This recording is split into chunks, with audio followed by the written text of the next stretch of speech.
Okay, so hopefully you can hear us okay and see us okay. Great. An overview then of what we're going to look at this afternoon, looking at connection through the lenses of Imago and TA and linking those two together. We're going to be looking at connection through, let me say a couple of things first. This session has been recorded, but not the breakout rooms. So if you're going to breakout rooms, that's fine. And we're going to share the slides with you afterwards. So if you want them, you can have them afterwards. And just for note-taking purposes that you can have those. So an overview of what we're going to be looking at then is connection through a relational paradigm and talking a little bit about the differences between individual and relational paradigm. We're going to be looking at the key principles of Imago relationship therapy and how they link to TA. I'll talk through a little bit about the different approaches that I see through the TA lens as well. We're going to give you an experience of the dialogue process, which is the core aspect of Imago relationship therapy. And I guess what I would say as we go through this afternoon, it's experiential. So share whatever you're comfortable with here, and with respect for everyone's confidentiality when you're working in the groups. So I'm sure you're all used to that as well. Oh, that's not working. Yeah.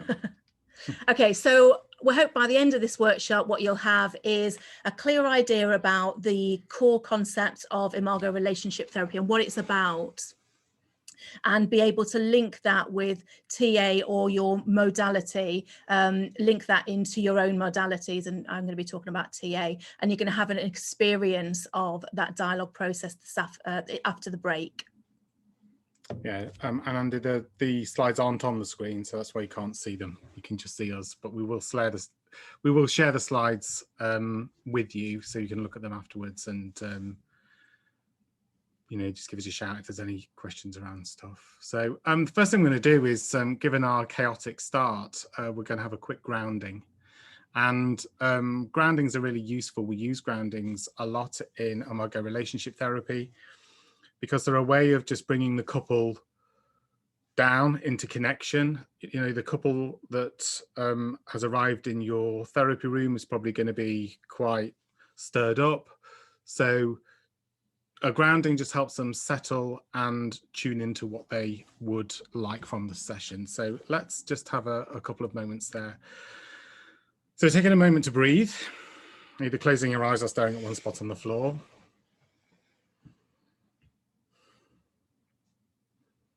And just noticing what's going on for you.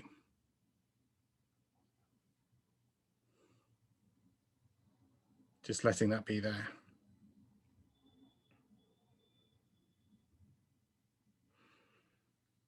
And then tuning into your intentions for being here this afternoon.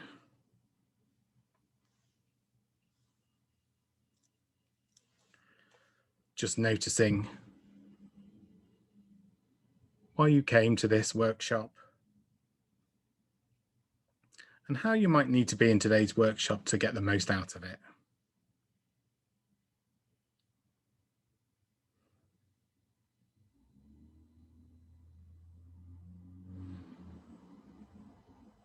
Just noticing your body in the chair.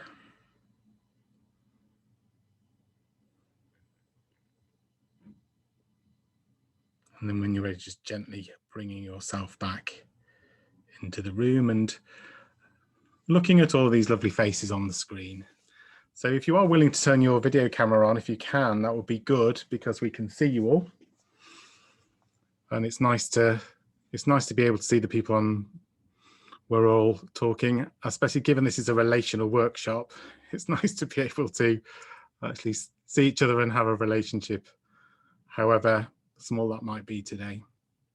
So thank you all. Just a quick introduction as to who we are, because it's always important.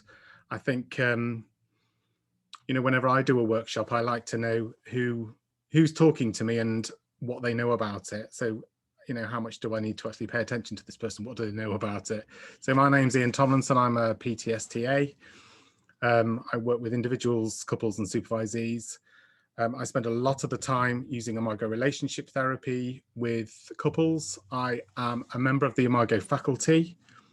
So it's an international faculty that teach and train Imago across the world, and I am co-chair of Imago UK. And I deliver workshops, Imago workshops to couples and individuals, and I do deliver those with Joanna, and I deliver the clinical training in Imago relationship therapy, which is a 12-day training which takes you to certified Imago relationship therapist standard. And I love Imago. It's made a massive difference to my life. It's a beautiful, lovely way of working with couples, and it's a joy. It's a real joy to be involved with Imago relationship therapy. So hopefully I'll convey some of that passion today to you in this workshop. And Joanna. And I'm Joanna Groves. I'm a CTA in psychotherapy, and I work predominantly with couples and individuals around relationships. I also run a social media platform called Relationful. So if you're on Instagram or any of the social medias, you can catch me on there, where I talk about normalizing conversations about relationships and share a lot of content about how we work with couples, more for Joe blogs, everybody who has relationships as well as professionals. So come and connect with me on that. I run a private practice and I'm a supervisor and trainer, and co-present the Getting the Love You Want and Keeping and Finding Love workshops with Ian. We're business and life partners. So we've been doing this for, I don't know, six years. We've been running the couples workshops, and those are couples workshops, the psychoeducational workshops for couples and individuals, all around this really, connection and deepening their relationship. So I'm hoping that's what I'm going to bring to you today, and sharing some of that with you. Okay. I think there might be a question. Just check on that. Just doing a check on the chat, because I think somebody asked a question about the recording. Yeah. Yeah, we can share Joanna's Instagram info, no problem. I'll share all of that towards the end. There's a slide towards the end, so you can just copy it. And somebody asked, I think, about the recording of the workshop. So the conference is recording this main workshop that we're in now, and the breakout rooms won't be recorded. So whoever asked that question, that's what's going on. Okay, so it's really interesting to find out who's here, and so I'm just going to do a quick whip round for you lot to see who you are, where you're from, and what your experience of couples therapy is at the moment. And I'm just going to go around my screen. So we're going to start. I'll give you a heads up as to the person who's going to be talking, and then the person who's going to be next. And I'm just going to do it in order of people on my screen. So we're going to start with Rachel Button. So Rachel, then it'll be Ali Muir. I didn't want to be first. But you are. On our screen. I am. I'm just in my 4th year of the TA training, so I've just got 2 weekends left. Yeah. I haven't done any sessions with couples, which is why I wanted to do this workshop today, because I'm a little bit nervous about the idea of it. So I'm hoping that I won't be by the end of this. Yeah, Great. Brilliant. Thanks, Rachel. So it's Ali and then Helen. Ali. Hello. I haven't done any couples work. I was hoping to do some training, and then the pandemic struck, so I haven't done it yet. Yeah.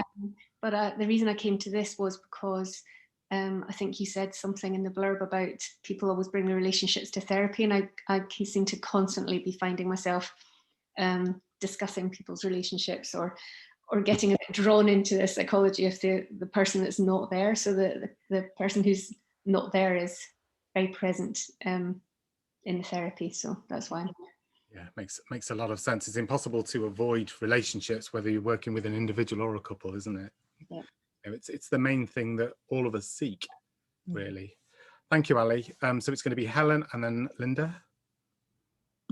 Apologies, my washing machine's on a spin. That was really ill-conceived of me. And my husband's about to come in the door on the dog. So yeah, I'm in my 4th year of training at Red Kite. I'm really interested in couples. I've had a bit of couples therapy with my husband, and I'm really, really interested. I'd like us to have more and different, and also I'd be really interested in working with couples. Yeah, brilliant, Helen. Great. Thank you. You're in the right place. then. Thank you. So it's Linda and then Anandi. Hello. I already follow you on Instagram, so I thought I recognised you, Linda. yeah. So I'm already a therapist, but I'm in my 3rd year now of TA training. I don't see couples, and I'm kind of wary of seeing couples at the moment. But I have experienced couples therapy through Relate, which was very important. So I'm quite interested to see what this model of couples therapy is like. My friend's actually doing your training at the moment and really enjoying it. So, oh, brilliant. But I'm a bit of a CPD bunny, and I have to kind of restrain myself from signing up to things. So Occupational hazard. yeah, absolutely. So I'm really looking forward to today and finding out a bit more about it. Brilliant. Thanks, Linda. So Anandi and then Anne. I'm still in my 1st year in TA training, and so I don't really have any experience, but I am considering to incorporate that in the future when I do practice, and very much interested and curious to see how different it is from individual therapy, and that's why I'm here. So I am very excited today. Brilliant. Great. Thanks, Anandi. And welcome, and yeah, hopefully we can answer some of that question. Anne and then Becky Healy. Anne. Hi, yeah, I'm from Tommy John's. I've done my TA training and I've been in practice for a few years. I've been reluctantly going towards my CTA, yeah, close to.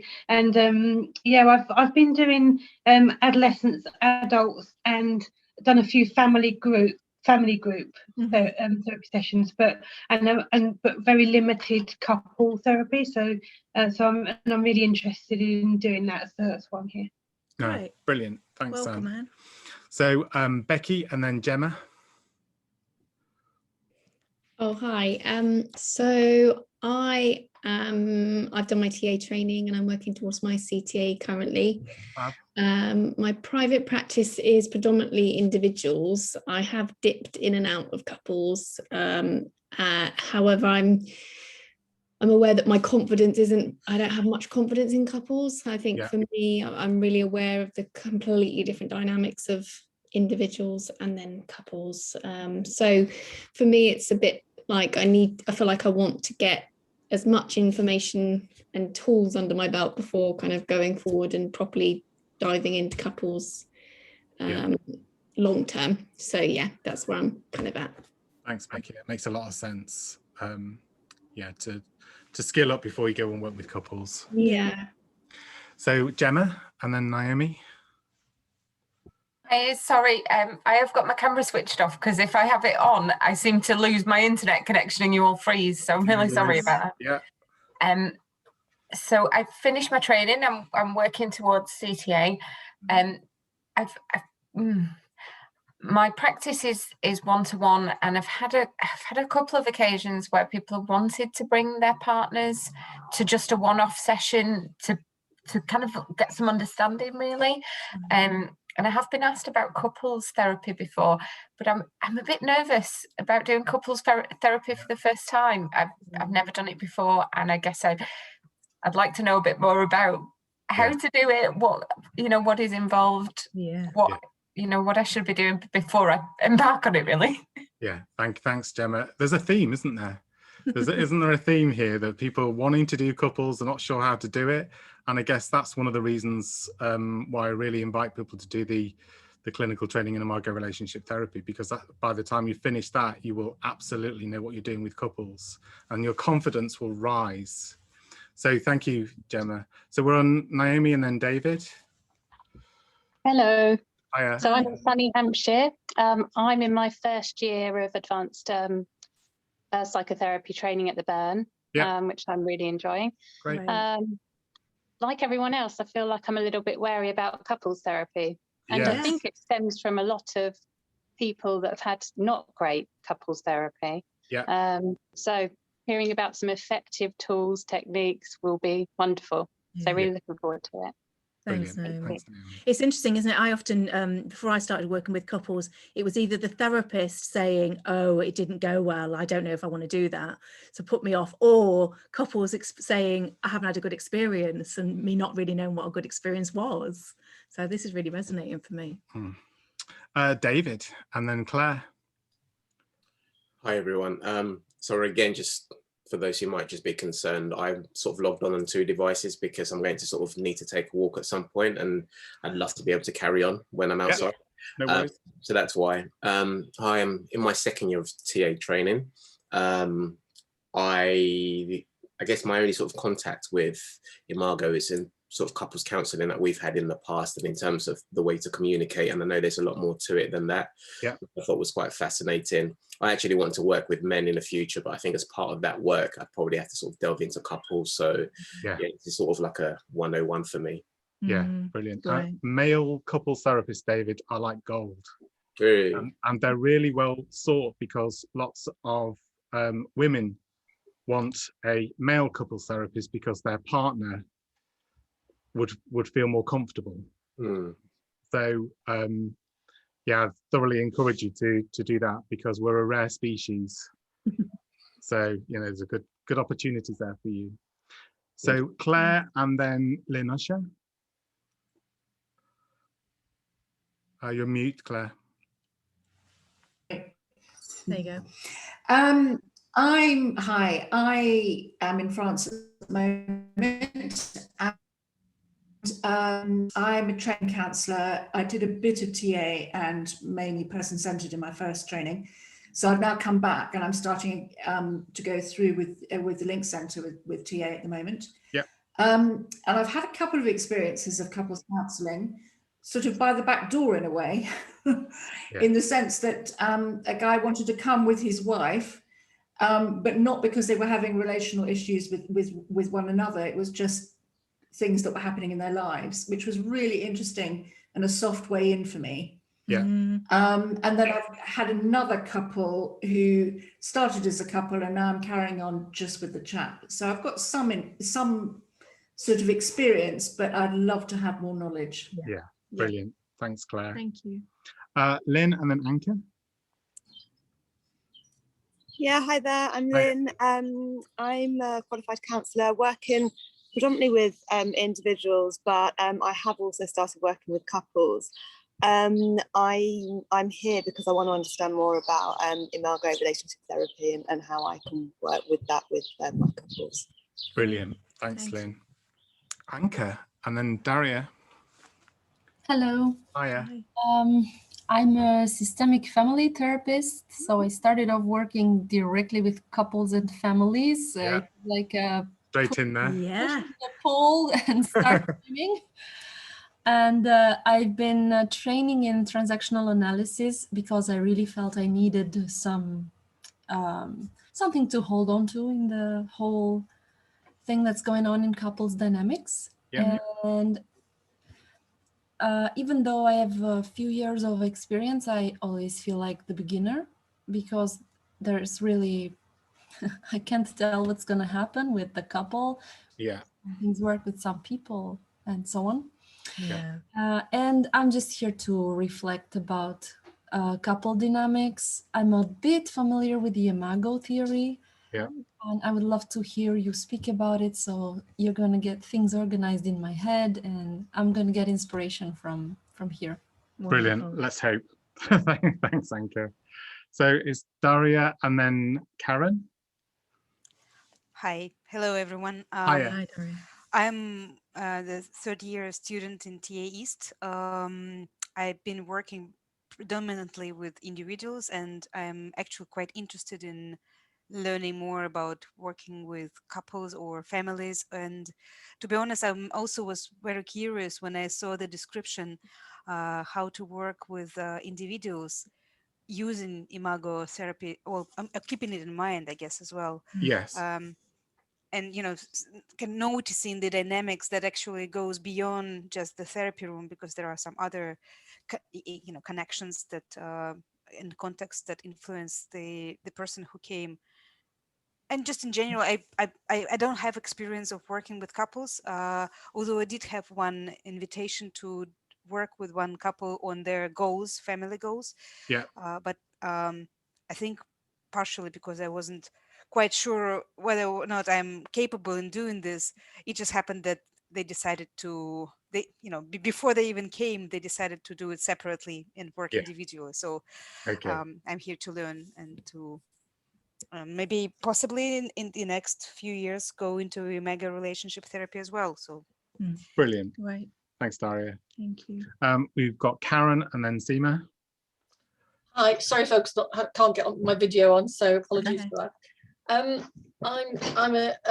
gave my CTA about 2.5 years ago. Yeah. And I've worked with couples, quite a number of couples over the years. I've been predominantly doing one-to-one individual work with people, but I have had a fair number, for about 40 plus something couples, I think. Yeah. Quite diverse. Had a few run-ins when I was working with a couple, both of whom had personality disorders. A situation that I was kind of required to work with them, and it wasn't a very good experience, to put it mildly. And I've also worked with couples who are like a father-son, father-daughter. So I'm quite interested. I don't know whether the Imago approach is possible to use that with that sort of couple as well. Yes. But I'm just really interested in how Imago therapy can link with TA and really reinforce and hopefully add something extra as well. So it's just really wanting to learn, improve my knowledge and ability to work with couples, really. So this looked like a really great workshop to come along to. Yeah. Thanks, Karen. Brilliant. Seema and then Nicola Hardy. Are you muted? You're muted, Seema. I'm Seema from Bangalore, India. Hi, I'm PTSD-P. I'm attached to a hospital as a psychotherapist, and I also have my private practice. I'm here to learn more about couple therapy. Thank you. Lovely. Yeah, thank you, Seema. Thanks, Seema. Nicola Hardy and then Jill. Hi. I also have problems with my camera, so if I'm speaking, I'll turn it on, but then I'll turn it off again. So no worries. I'm a foundation year student with in TA with the Ellesmere Centre in Hull. We touch on Imago a little bit. We do group process as part of our training, and I've also started touching on it in my personal therapy as well when looking at the men I choose to have relationships with and why. Yeah. So that's been really interesting, and so yeah, it's something that I am very interested in. I have experienced couples counselling previously with a previous partner through Relate, and it's a bit hit and miss in places, and so I'm really just I think interested in absorbing as much as I can, because I've not yet decided what kind of therapist I want to be, so that's why I'm here. Great. Thanks, Nicola. So Jill and then Denise. Hi, good to be here, and sorry that you can't see me, but I'm glad I can see you. Okay. I'm a psychotherapist in Kingston in Surrey, and I have quite a few couples in my private practice. Great. But I also have quite a lot of men who are going through the divorce process. Yeah. And the separation, the contact with the children, and that is an awful lot of my work is about maintaining the relationship with the children while going through a difficult divorce process. So that's my work. I'm interested to hear more. Brilliant. Thanks, lovely. Jill. And Denise. Hi there. Apologies you can't see me. I'm having troubles today. Yeah. So I work predominantly with couples. Right. And interestingly, like some others, in the past I've had couples therapy and thought to myself, this is shocking. There must be something better than this. Yeah. So it's partly why I trained in the first instance, but that, needless to say, I do work predominantly with couples, and I'm always looking. I've done several trainings, couples therapy training, certificates, and psychosexual training, but I'm always looking for something around TA, and there never seems to be enough TA stroke couples information, Yeah. workshops, trainings, etc. So that's why I chose this workshop today. Lovely. Brilliant. Thanks, Denise. Just checking, Anne, did we check in with you, Anne? Yeah.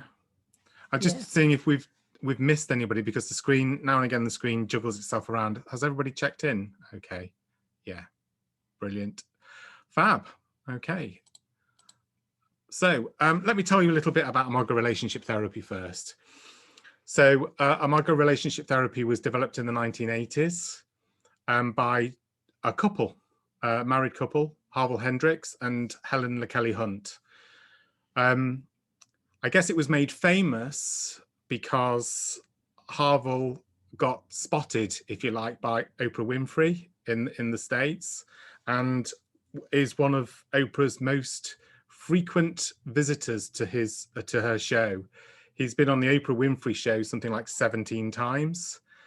And through that, certainly in the States, Imago relationship therapy became very well known. Harville and Helen both trained with the Gouldings. And there's the link to the TA, really. Bob Goulding was a really important man to Harville. If you go on to, I actually did an interview with Harville and Helen a few years back. It was in the TA magazine and the ITAA magazine, but it's on my website if you want to have a look at it. It's iantomlinson.co.uk. And Harville talks very, very fondly of Bob Goulding. Bob was actually his mentor in many ways, and one of the first people that gave him real validation. He was one of the first men that validated Harville in the way that he worked as a therapist. And so when you hear both Harville and Helen talk of Bob and Mary Goulding, they do it with real connection and feeling.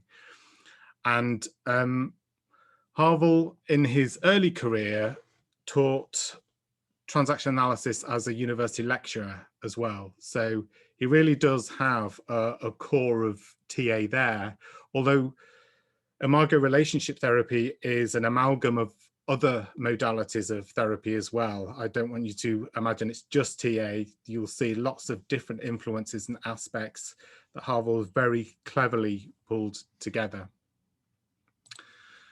Imago relationship, is that blue? It is blue, isn't it? That's good. Imago relationship therapy, we've color coded them. But Ian's colourblind and I forgot. We've color coded, so I know which is mine and which is Joanna's, but I'm colourblind. So,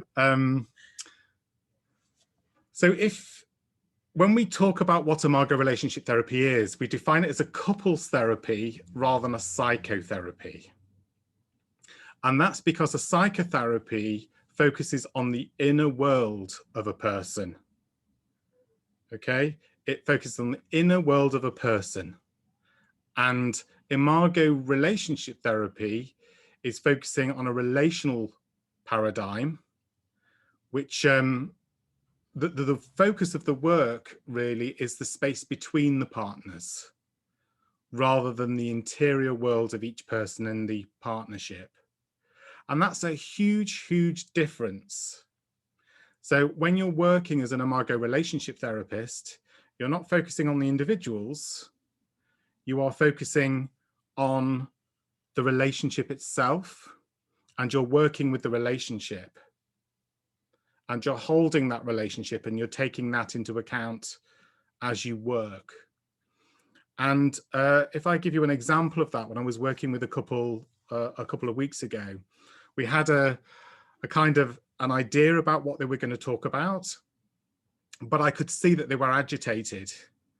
And when I checked in with them, the agitation was because of something that had happened that morning.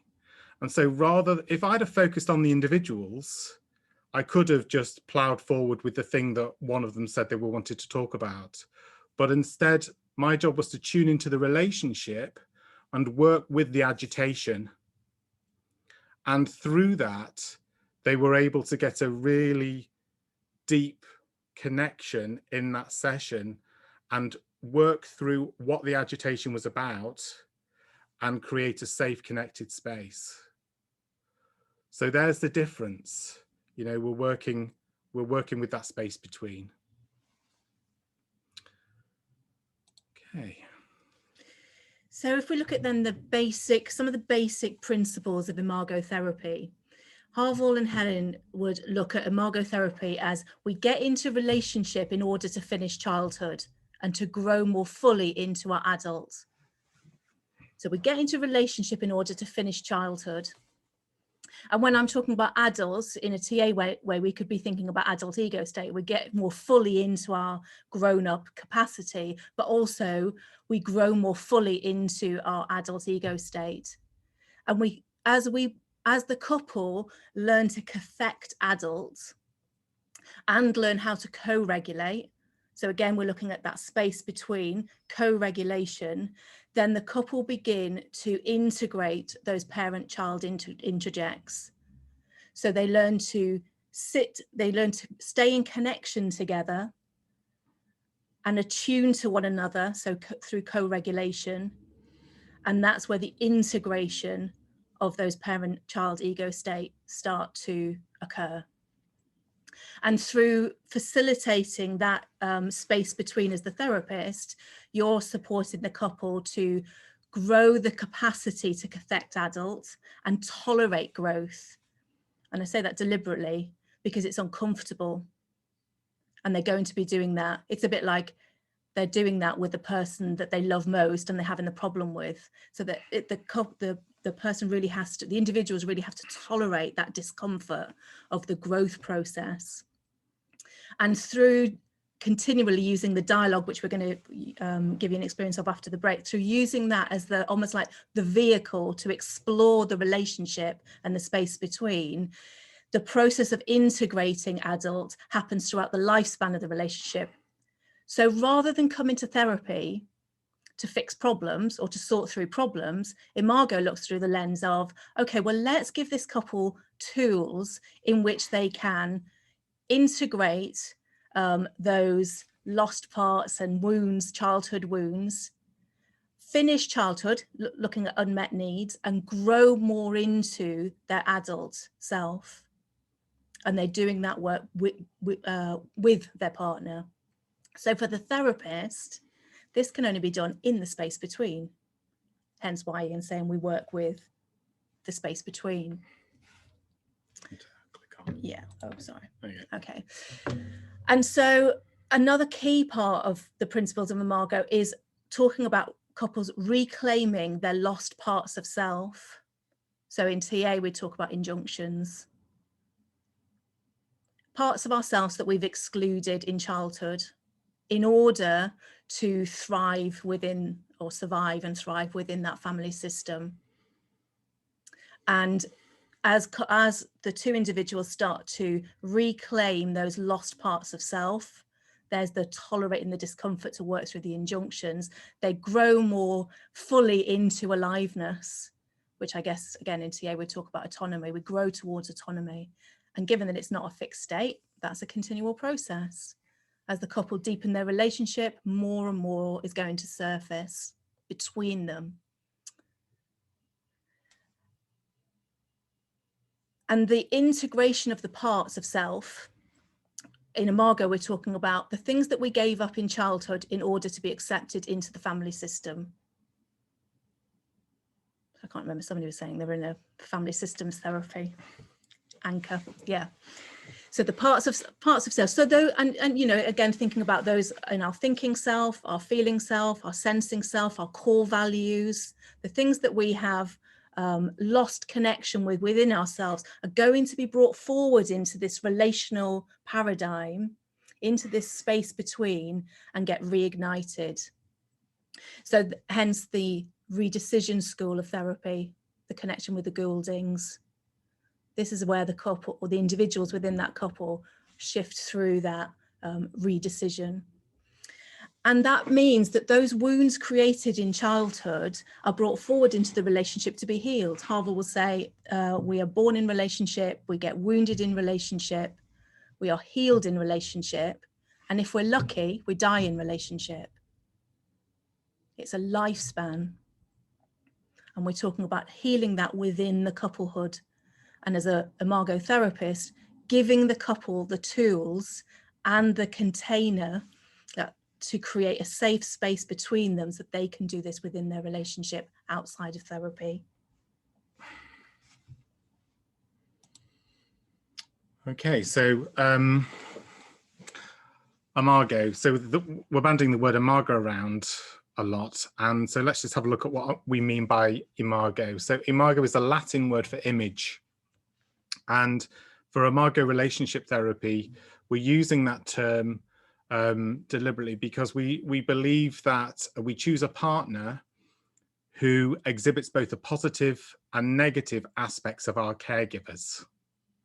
So we have this radar and we look around and we find somebody that fits, you know, all those positive aspects that we saw in our parents mostly, but also the negative aspects.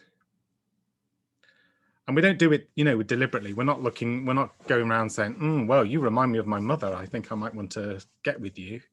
But this subconscious process is going on. And so in the romantic phase of the relationship, in the first part of the relationship, we particularly see the positive traits. So we're really seeing those positive traits. So you know those things that we say when we're first in relationship? Oh, I feel like I've known you forever. Oh, you're so similar to me. Oh, you just remind me of someone. Yeah, we know why. And as we slip into that power struggle phase, we start to notice the negative traits more.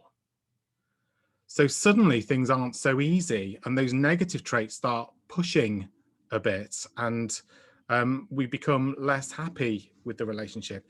Interestingly, sometimes the things that we loved about our partner in the romantic phase then become negative things in the power struggle phase. So it could be, oh, I love how he is willing to spend money on me and really treat me. In the power struggle phase, that becomes, God, he's such a spend. He just wastes so much money. Why doesn't he save? Why has he got no money sense? Yeah, these things tend to flip over. So I've just said there, we're choosing somebody with the positive and negative aspects of our caregivers. So the question might come up as to why would we possibly choose somebody who is incompatible? Because ultimately, that's what we're doing. We're choosing somebody who is incompatible and is going to press our buttons. And the idea here in Imago theory is that we choose somebody who presents emotional challenges to us that are similar to those of our childhood. And this gives us an opportunity to face the emotional climate that caused us to be defended in the first place. But this time, we've got the power of an adult, we've got skills, we've got ideas, and hopefully, fingers crossed, if your partner's willing to do the work, you've got a teammate to help us to gain completion and mastery. So back to the stuff that Joanna was saying, it gives us an opportunity to heal the wounds that we experienced in childhood with someone, hopefully, who is willing to do that work. In Imago, we talk about AFOG moments. And this is a term that was introduced to me by my trainer, who's well in her 70s, quite prim English woman. And she says, Ian, this is an AFOG, darling. This is an AFOG. And you go, what's an AFOG? What's an AFOG, Sophie? And she says, it's just another fucking opportunity for growth. And that's really what we're talking about.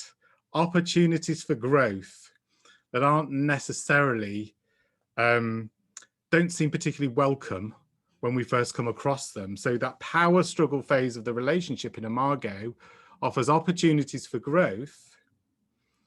And unless we get stuck into them, we don't get that opportunity. We don't get an opportunity for growth and healing from our relationship. So, the couples challenge. Let's talk about growth for the couple. And as I say, all of this is on the slides, so don't worry about having to write everything down. There will be lots of opportunities to do that. Are we meant to be able to see some slides at the No, minute? you're not meant to be able to that's see all right then. slides at all. Otherwise, you just like see a wall of slides. I guess the couple's challenge in the work is to learn to regulate their nervous system and to be vulnerable. There's that co-regulation. Okay, instead of attacking and rupturing the relationship. Notice that often when we're challenged in relationship, we do the opposite thing to what we actually want. We move away from relationship when actually we should be moving towards. So we need to, as a couples therapist, we need to help them to learn to regulate their nervous system and to be vulnerable. And so they need something that can interrupt the unhelpful beliefs about themselves, their partner, and provide safety so they can connect with each other. And in Imago relationship therapy, the tool that we use to do that is the Imago dialogue process. So you've probably heard about the Imago dialogue process. You may not know anything at all about it, but it's a really structured way of two people talking to each other. And there's one big difference between how an Imago relationship therapist would work and, let's say, a Relate therapist would work. Because in Imago relationship therapy, the work is that the couple talk to each other using a structure, which is the Imago dialogue process, which we're going to show you after the break. And then you're going to have a bit of a go at it, sort of in a simple form, and see what it's like, so you get an experience of it. So we've just thrown loads of information at you. I'm curious as to what you're thinking, what's going on for you as you hear this stuff. Can you recognize any of this in your own relationships? What are you noticing? I'm excited by hearing about it. Where can I sign up? Yeah, so yes, Lynn, you can sign up in July. We have a training. There's a clinical training going on in July if you're interested. But yeah, say more, Lynn. What's exciting for you? So I've worked with couples, and before I engaged with working with a couple that had reached out to me, I got some one-on-one supervision, and it kind of didn't take much for me to realise that it wasn't a TA. Fabulous working with couples, absolutely, but it felt like it didn't really connect with my TA training. So I guess, you know, hearing about working with the injunctions within the space, and I guess to some extent the individual script, you know, within the space, it feels like it would give a kind of framework that would also draw on my other experience, rather than sometimes I feel like I kind of put the TA aside to work with couples and work with the other tools and resources that I've been taught when working with couples. Yeah. Yeah, I think one lovely thing about Imago relationship therapy is it fits nicely with pretty much any modality that you've been trained in. So when I deliver trainings, I'm often training person-centered therapists, and they're saying, wow, this is so person-centered. You know, CBT therapists say, oh, I really like the CBT aspects of this. You know, I've trained lots of TA therapists, and they're like, oh, this is so TA. Yeah. So this is not about throwing the baby out with the bathwater. It's about using Imago alongside the other stuff that you may have, but it is a very structured way of working.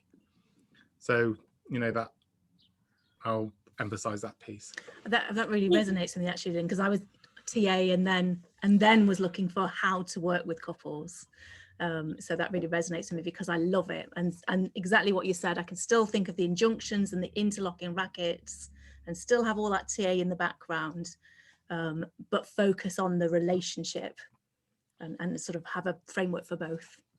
And what you just said resonates as well for me. I feel that I'm drawing on, you know, interlocking rackets, the shame loop and those kind of things, but I'm not understanding maybe how to work with it in the space between the couple. So I guess I'm coming at it maybe in a slightly, I don't know, who knows, but yes, that resonates what you're saying. You're just naming all my favourite things now, the shape.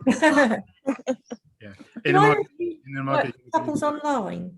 Sorry, say that again, Linda. Do either of you work with couples online? Yes, probably pretty much all the time now, given COVID. Yeah, so all my work's online at the moment. Do you find that still kind of works? Absolutely. Okay. I think for me, given that what we're talking about is you're working with the relationship and you're facilitating the couple to create that safety and connection within their relationship, it works great online. Okay. Well, I mean, we've had to this last year. So well, yeah, absolutely. But I didn't know if it was something that you were doing just as an emergency measure, or whether it is something that genuinely does kind of work. Genuinely works. Yeah, works really well. Yep. On a practical level, I was wondering about working online with couples. How do you structure that in terms of, are they on their own computer screen? Are they in the same room? Are they facing each other? Are they facing you? I mean, I have my own opinions, but I just wondered, I haven't worked online with couples, so I was wondering how you would structure that. Sure. So for an Imago relationship therapy session, the couple face each other and talk to each other. And so they would do that. They would literally set 2 dining chairs up in front of the camera and face each other. Like you are. Yeah, but we'd be. Yeah. Okay. And it's good that they're close together, because I would encourage them to be close together anyway in my therapy room. And that's how they work. They do the work between, it's as if the voice coming out of the computer, my voice coming out of the computer, they don't need to look at the screen. They don't need to listen to me. I'm facilitating the process and holding the process. I'm not directing it. So a lot of the time as an Imago therapist, you're not saying anything. You're letting the couple get on with it. That feels really different. So my experience of couples therapy, which I have to say was really positive, and probably marriage saving, was through Relate, and it was a really good experience. But what you're describing feels very different. Well, that felt like we as a couple were interacting with the therapist. Yes. Yeah. So there's a massive difference. You'll see it after the break. The reason why we do that work is, well, firstly, we believe that sacred space, that space between, is the healing part. And so we don't want to get involved with that. And secondly, we're trying to make ourselves unemployed as quickly as possible. So the sooner the couple can take what we've taught them outside of the session and use that, the better. And there's healing and growth for them. They can use the dialogue process, and we're going to be encouraging them to use the dialogue process on a day-to-day basis with each other, and get rid of us as soon as possible. Mm-hmm. So I'd say to a couple, when you can do out there what you do in here in the therapy room, you're ready, go, off you go, get on with it. And that feels somehow more measurable. Yes. Yeah. Than a kind of, well, when do you know you're ready to end couples therapy? It feels like you've got a much more measurable kind of. Well, I think benchmark. For the couple and the therapist, for the couple, they know how they're progressing because it's very clear, and for the therapist, we've got an opportunity to talk to that couple around, how are you integrating this into your life? How is it going home? And they get to take it outside of the sessions and keep bringing it back to the session. So absolutely, I think it's measurable for both couple and therapist. So let's give you a bit more information about Imago. And we're going to talk a little about the relational paradigm, because this is what we're talking about here. I mean, Linda, this kind of answers your question as well, because when you're working sort of the Relate model that you're talking about, Linda, is a bit more of an individual paradigm, that you have 2 individuals there and you attend to the individuals. With Imago, we attend to the relationship, and that's why we work with the relationship. And that's because we believe the source of the healing is the relationship. It's not a person or each of the members of the couple, and it's not the therapist. So it's not me that's doing the healing. It's the work that they do between them. And the change occurs through being a team. So you've got the couple and the therapist. We are a team, and we're all invested in mutual growth and healing. We believe that the painful conflictual dance that happens between couples, that's not a pathological thing. That's not a result of one of the partner's pathology. It's simply an attempt to create an environment where healing and growth is possible. So people act up because they're trying to get their needs met. They're trying to move, they're actually trying to get connection. Often what they do moves them away from connection. But ultimately, we believe that what they're trying to do is to get connection. And so all upset, whether it's outward or inward, because some people withdraw, of course, and take themselves away, is a protest against the loss of connection. So when people are playing up, it's because they're feeling a loss of connection. And this is this has real fundamental implications for the way we work as a couples therapist. So firstly, I've said many times, the relationship's the centerpiece, and it's not the therapist. So each partner isn't talking to me, they're talking to each other. The interaction between the couple is the focus of the work, rather than me doing individual work with each partner. And the goal is to create connection between the couple and to support them so that they can co-regulate. So my job is to facilitate the process, hold the process, so they can soothe and co-regulate. So once they've done that, once their nervous systems have calmed enough, the work can begin. The couple is responsible and empowered to do the work. So we're inviting the couple into adult ego state. And what you'd see there is that each member of the couple taking ownership for their part in the mess and then being responsible. And in order to do all of that, a therapist has to have a deep understanding of their own triggers and the ability to self-regulate in the sense of what can be perceived danger. You know, a lot of you have mentioned thinking about working with couples, but not really sure and a bit hesitant. And well, it makes sense that you have that sense of perceived danger. Unless you have a clear way of working with couples, it can feel scary. And Imago relationship therapy gives you that structure.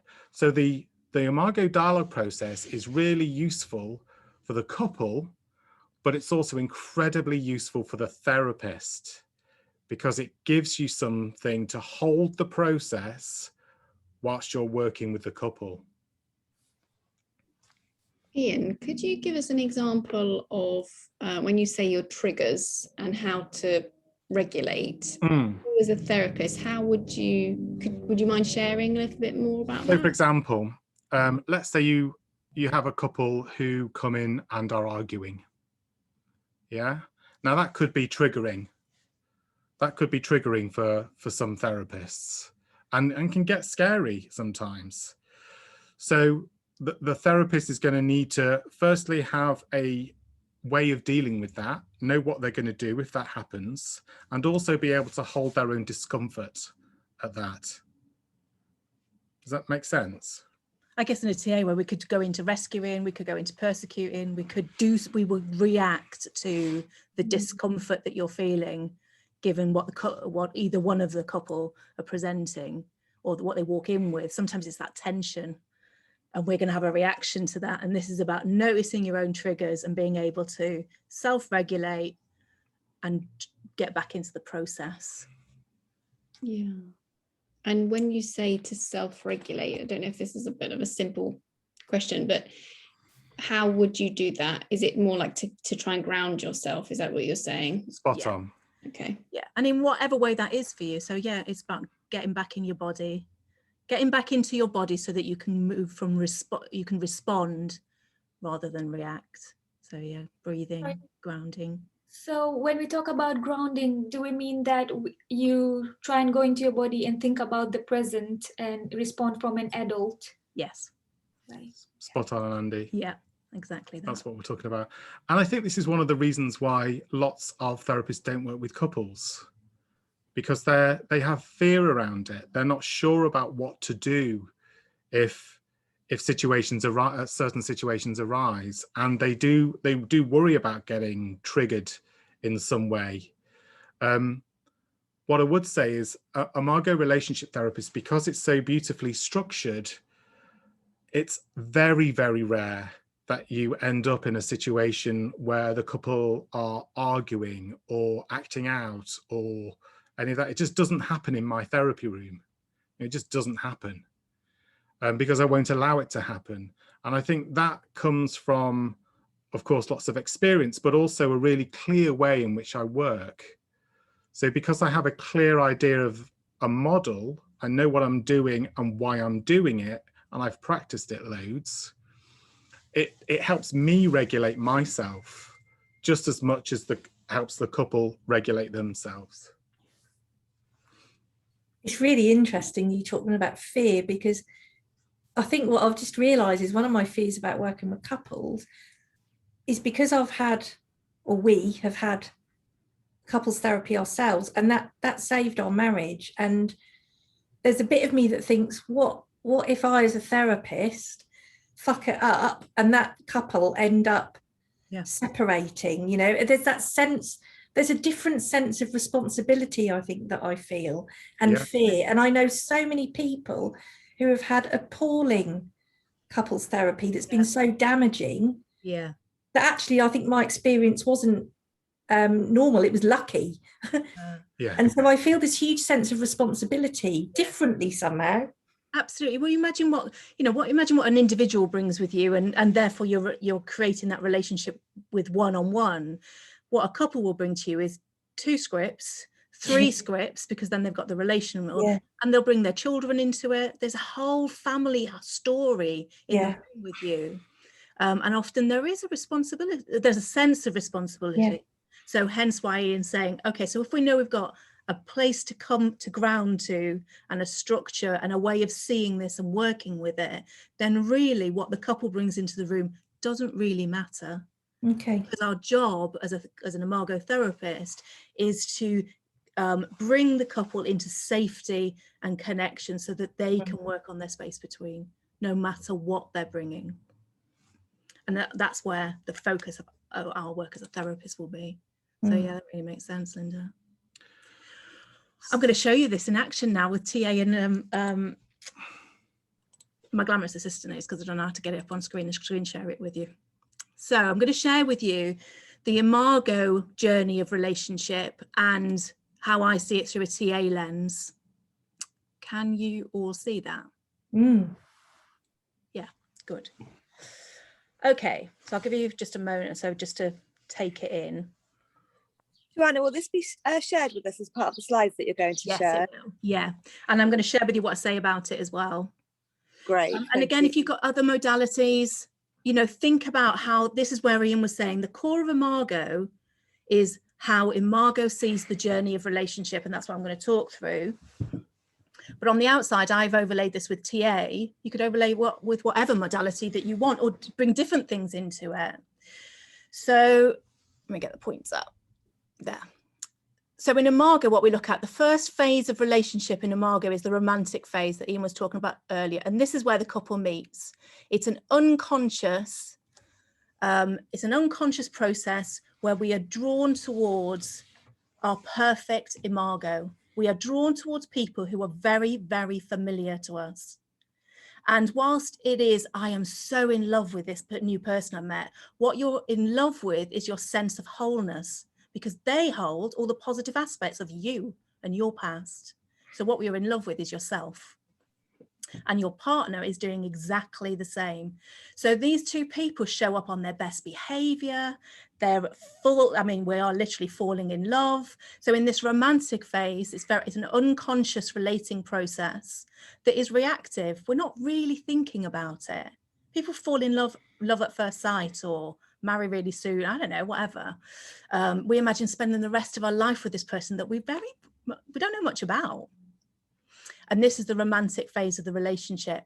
So in TA, I guess, looking through the lenses of things like the person's attachment, their life positions, injunctions, what's their script? 2 scripts missing. There's the interlocking script system. Their drivers. All of these things are going to attract one another. They're going to attract them to the other. And that's an unconscious process. So in the romantic phase of the relationship in Margot, we're talking about a symbiosis. We merge with that person in order to feel whole. Does that make sense? And anything between, I don't know, 6 months, 2 years, that part, we sort of like, you start to feel the first pinches of disappointment. The things that you absolutely adore about this person starts to naff you off. And as Ian was saying, sometimes the very same things, because after a while, we cannot hold the tension of that symbiosis and normal life resumes. And so we start feeling the tension between the symbiosis feeling whole and now real life starts to creep in. And so that's where in Imago we talk about the power struggle. We talk about this phase as the power struggle. And rather than seeing this as a problem, in Imago we say conflict is growth trying to happen. So conflict and the power struggle is meant to be there. It's a natural form of the relationship cycle. In TA terms, what we're going to start seeing is that symbiosis starts to get challenged. And so the couple start playing games. And if we saw it through a redecision lens, there's a level of passivity and the transference and counter-transference starts coming into play. We are no longer on our best behavior. What we're now trying to do is get our needs met and often get back to that romantic love. Again, so, you know, your individual clients, or if you're working with couples often say to me, I just want to get back to the way we were. Well, of course you do. It was amazing. You were both on your best behavior and now you've dropped out of that. So couples will come into relationship in that power struggle. And in Imago, what we're saying is that's normal. What we're experiencing the couple in Imago is their ineffective attempts to get their needs met. As Ian was saying, it's not pathologizing. It's just they're doing each individual is doing the best they can with what they've got. Injunctions, drivers, passivity, all of these things are in play. They're doing the best they can with what they've got to maintain a relationship whilst holding the fear that things are slipping. They've slipped into this power struggle and it's damn uncomfortable. So that's what we're talking about in the power struggle phase. And what tends to happen, we again in Imago, we would talk about relational exit. So in this power struggle, where the couple don't have the tools to repair the ruptures in that power struggle, they use their energy instead in relational exits. So in TA terms, we'd look at counter injunctions. They do something else to soothe themselves rather than repair the rupture. They play games. We get into racket behaviors, hence the interlocking rackets. So in the romantic and the power struggle phase, you might be looking at the script system, but in the relational exits and the power struggle, you'd be looking at the racket system, driver behaviors. So you're going to start to see all of these things. And in Imago, we'd put that in a bubble and say, it's just a power struggle. Conflict is growth trying to happen. And our job is to support the couple to sit with that, as I was saying earlier, tolerate the discomfort of growth, taking ownership and responsibility for their part in the problem, and closing those exits and bringing their energy back into the relationship, as we see it here in a spiral, is really uncomfortable. So what the couple need is a therapist who is grounded and present and knows a route out. It's like, okay, I got this. I know how to work with this. Because in that power struggle phase and the relational exit, it takes them out of connection. And what they most want is to be in connection. But the fear is they've lost this romantic love and the connection, so they're in that phase. And what they most want is connection. when couples are in that power struggle phase and the relational exit, it starts to reignite those childhood wounds that I was talking about earlier. So our injunctions start to come into play. I can't ask for what I want. It's not okay for me to be seen this way. I've tried asking, but I don't know how. They want too much of me. You start hearing phrases that will probably be around their injunctions. And you'll start to see that, and their fears will start to come into play. Couples will talk to you about their fears. And couples come into therapy here in this gap. So whether it's 1 year, 10 years, I've worked with couples who've been together 25, 30 years, they come into therapy and say, that's not working. The power struggle dynamic and the relational exits are no longer working for them, and something has to change. One or both of them will raise the flag and say, I'm done. People can keep this power struggle going, or couples can keep that power struggle going for years and live in it. They kind of live parallel relationships. And so this power struggle begins. This is what Ian's talking about, as in the AFOG. They come into therapy, and this is an opportunity for growth. This is an opportunity for growth and healing of both partners. But what they need is the relationship and the space between them to support them to grow and heal. So that mutual growth and healing, where we've been talking about all of the interlocking systems and the shame loops, there's that interlocking nature of two individuals who are trying to get their needs met. And so part of our job as a therapist is to acknowledge what the process is and tell them what's going on. Explaining that in, whatever terms it might be, to a couple is often in itself deeply relieving. To say, oh, this makes sense. This is what's going on. Relational exits, you're in a power struggle. Yeah, I can see this, and this is what's going on for you. That's often a massive relief. And often, again, is giving you the potency to offer them some direction. So whilst the therapist is working with the process, we move into, I'll offer my little arrow a minute, we move into these phases of the relationship spiral, which are intentional relating. So each individual is going to take ownership and responsibility and behave intentionally. They're going to be doing things for the benefit of the relationship, the space between them. They're going to be on the same team, and there's their sacred space. So I would say to couples, that's the air you breathe. That's the space in your house. That's where your kids grow up. You need to take care of that. I think this really challenges a belief that some people have that relationships just happen. Completely. And that, you do have to be intentional, and you do have to work at them. Yeah. And I guess, absolutely, I think sometimes in the power struggle, people say, I want out, and they get out of relationship and get back into romantic relationship with somebody else, only to repeat it all again. So they cycle in these two sections of the relationship. And what we're saying to them as an imago therapist is, hey, you got all this other journey yet? Do you want to go over there? There's loads left yet. What it does require in the therapy room is the individuals, the ownership and the responsibility to recommit. So they recommit to themselves and their growth and healing, and they recommit to the relationship. And that's not a one-off. That is a continual process. When it's tough, you get back in the boat. When you fall out and get soaking wet, you get back in the boat. When it goes wrong, you get back in the boat. So just on that point, Joanna, this circle, it's not a one-time round thing.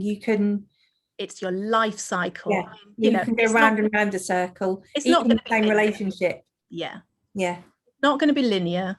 But what it does give couples is a route. So in this part of the relationship, in the recommitment, in TA terms, we'd be talking about contracting. What are we doing here? Are we in? Are we committed? Are we both in on this? Expanding adult, raising awareness. This is where the strokes come in. Imago appreciations are the therapy. Well, that's what we're going to demo on a video in a while.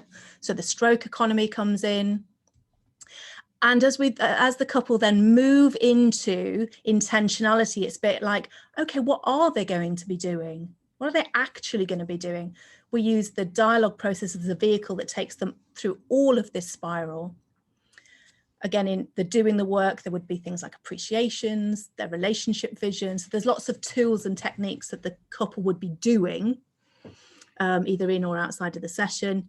In TA terms, what we'd be looking at is working through the impasses, decontamination work, often deconfusion work, as the individuals learn to regulate and self-soothe their nervous system, attunement, inquiry, involvement with one another, facilitated by the therapist, increasing the levels of intimacy, working through the transference and the counter-transference with curiosity. So often the dialogue process is a brilliant tool for curiosity. It might be, well, I'll use that, we dialogue weekly. So sometimes we're dialoguing and I'm talking about my own process, something that I'm self-reflecting, and I didn't even know that. And I've had 12 years of therapy. I think, God, I didn't know that was going on for me, because I'm looking at my own process and taking ownership. And I get to hear how that's impacting Ian. And when we work with a dialogue, and Ian might say to me, I have no idea that's going on in your head. So rather than arguing about it, this creates an opportunity for couples to be curious together and get interested in the other's world. The awakening part of the spiral in Imago is around the joy of relationship, knowing that you can do things differently as you move towards differentiation. So we're moving out of this unconscious symbiotic relating, and we're moving into differentiation. You and I are different, and we're amazing. And couples, given that we choose our perfect Imago, you choose a partner who has all the aspects that you need to grow and heal, and vice versa. But it does require a stretch. There's the growth. So if one partner grows, one partner heals, the other one is growing, and the growth and healing again in that interlocking system. What one grows, the other one heals. So in this section, in a TA sense, we're talking about celebration, joy, aliveness, empathy, curiosity, increasing intimacy, working through redecisions. So how do we do this differently then? Or how do I do this differently? But how do we do this differently in our relationship? And there's a relearning. You know, part of lots of our treatment plans are around supporting our individual clients in that relearning phase, testing things out, trying it out. Coming back to the idea of recommitment, you're going to need commitment, recommitment at that phase too. And in Imago, we talk about real love as differentiated, the adult grown-up love. In here, romantic love, we're in child ego state, we're playful, we're in our, you know, we're probably in all ego states. Here we are really more adult to adult relating with the spontaneity and the autonomy and honoring our difference, not just appreciating, maybe doing the work, and the awakening is recognizing and appreciating our differences. In the adult love, in the real love, we're talking about honoring difference for the mutual growth and healing of both partners, and that becoming the space between. The space between provides a place for growth and healing for both partners. And so it goes. So absolutely, Linda, this is the continual cycle. And sure as hell, you're going to end up in a power struggle again. We've been in a relationship for 7 years. We've had lots of power struggles. When we get really stuck, we go to therapy. We do the work daily. We offer appreciations daily. We dialogue weekly. So we do the work in between. We still get stuck because life happens and there's a global pandemic, for goodness sake. Who saw that coming? Things happen. So life goes on around your relationship and it's going to impact you. And at points, you're going to feel that romantic love again. At points, you're going to be doing the work. At points, you're going to be appreciating. And what it does make is all of those parts predictable. And so when couples experience a power struggle, it's like, oh, we just need to focus. We just need to bring our energy into the relationship, understand what's going on. We've got the tools, we've got a structure, and therefore we can do the work and release the energy back into the relationship. Do you find there's a difference between couples who come to therapy and individuals, in the sense that, and I'm thinking about my own experience here as well, really, that individuals might come to therapy when they're just feeling a bit, I don't know, lost or confused, and not necessarily in a crisis. But I wonder if I mean, I don't know, but I know for us, we only went to couples therapy when we got into a crisis. Yeah. So, and do you find that that's the case, or are people more proactive in terms of coming to couples therapy? I guess we have an experience of a bit of both. So mostly I would say couples come to therapy when they're in a crisis. Something's happened and they've come to therapy, or they're in this power struggle and they've just said, I've had enough of it. So they're still in a crisis. There's a rupture. That's what I would say. They're in a rupture rather than a crisis. We also run the Get and the Love You Want workshops, which are psychoeducational workshops for couples, and we always fill them. So those are couples who often have read the book and they're proactive and they want to do the work. Or I mean, sometimes they've been in long relationships, but sometimes they're in a second relationship and think, oh, it went wrong before, so I want to make sure this one's different. I guess I wonder if there's a perception that if you're in a relationship and you go to therapy, then you've kind of failed. Absolutely. There's the social and social constructs, isn't it, of we've failed, rather than nobody teaches us this stuff. We don't, unless you've got a brilliant model of relationship, nobody teaches us this stuff.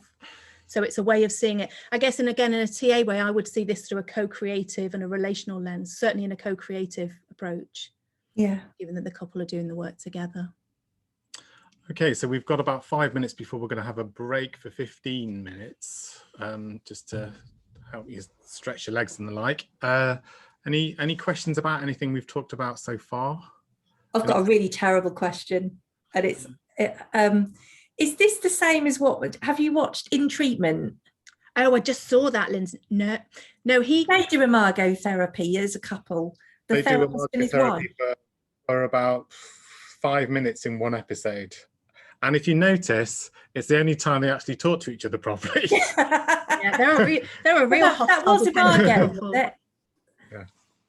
Okay, I wondered if that was. Yeah. Is there more?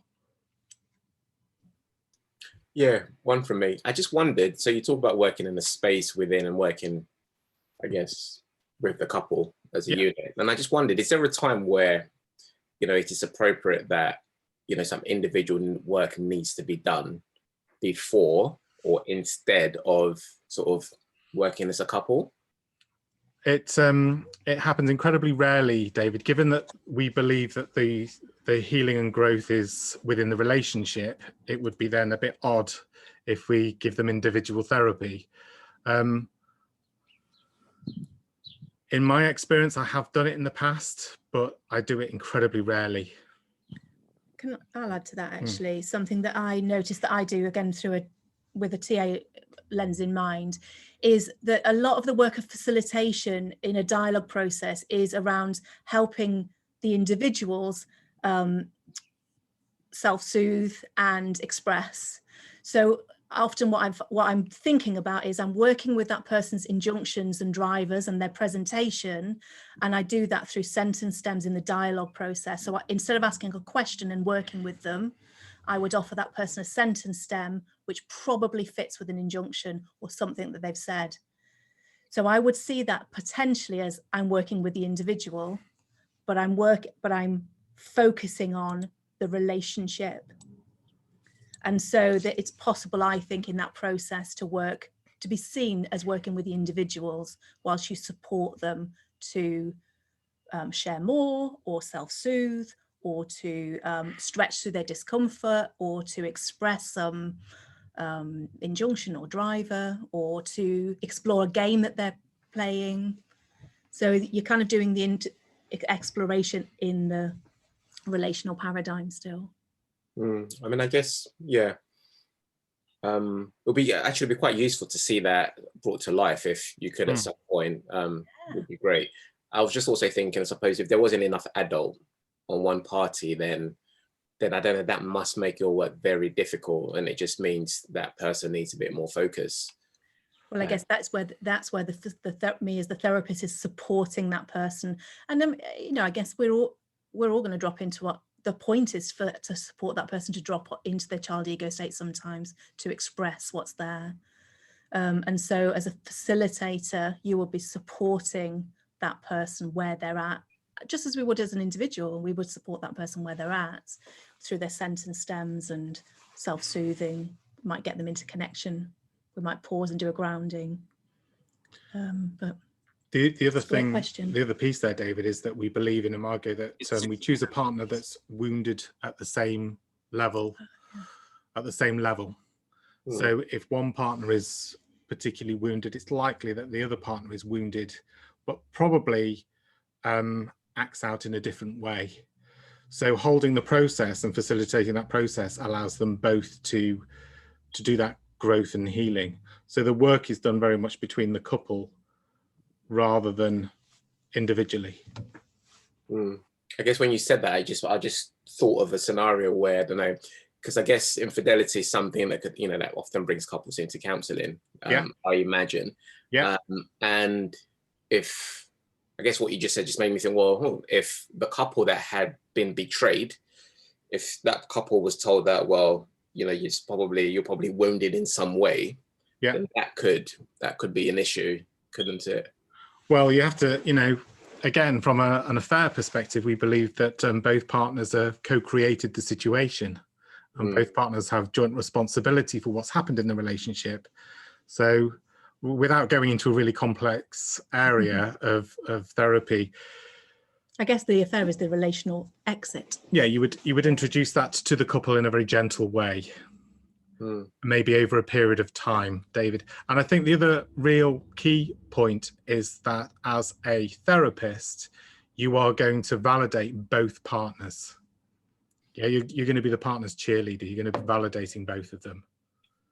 So, thank you. You're welcome. I'm curious about the and I expect that the answer could be a little bit like how long is a piece of string, but do you start out with 12 sessions? What's the time scale?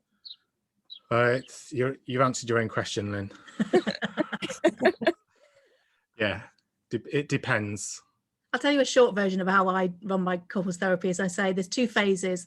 The first phase is what's going on, and that takes about 6 sessions. You find out what's underpinning this and shared responsibility. And as a therapist, I can gauge where they're at, adult ego state. Can I work with them? Are they coachable?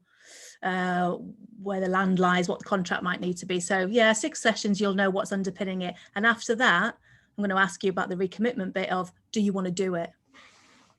And that takes as long as it takes. But for me, that initial phase allows them to get on the same page and understand what's going on here and do we want to do it. Yeah, different therapists are going to do it in a different way. I don't work the same way as Joanna, so it's yeah. Now I'm curious. How do you work? Well, again, we probably haven't got time for that, given that. Given the nature of what we've got. I guess you want open-ended, don't you? Well, for me, I'd want to see that recommitment straight ahead at the beginning. So I'm not going to work with a couple that are not committed. But I have the luxury of doing that because I'm an experienced, well sought out couples therapist.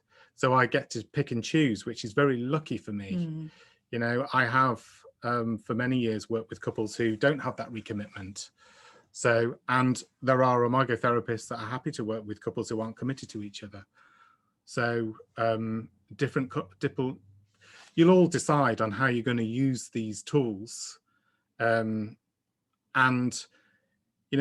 although Imago gives you a structure for working, it doesn't mean that all Imago therapists look the same. They're going to have different ways of doing things and working.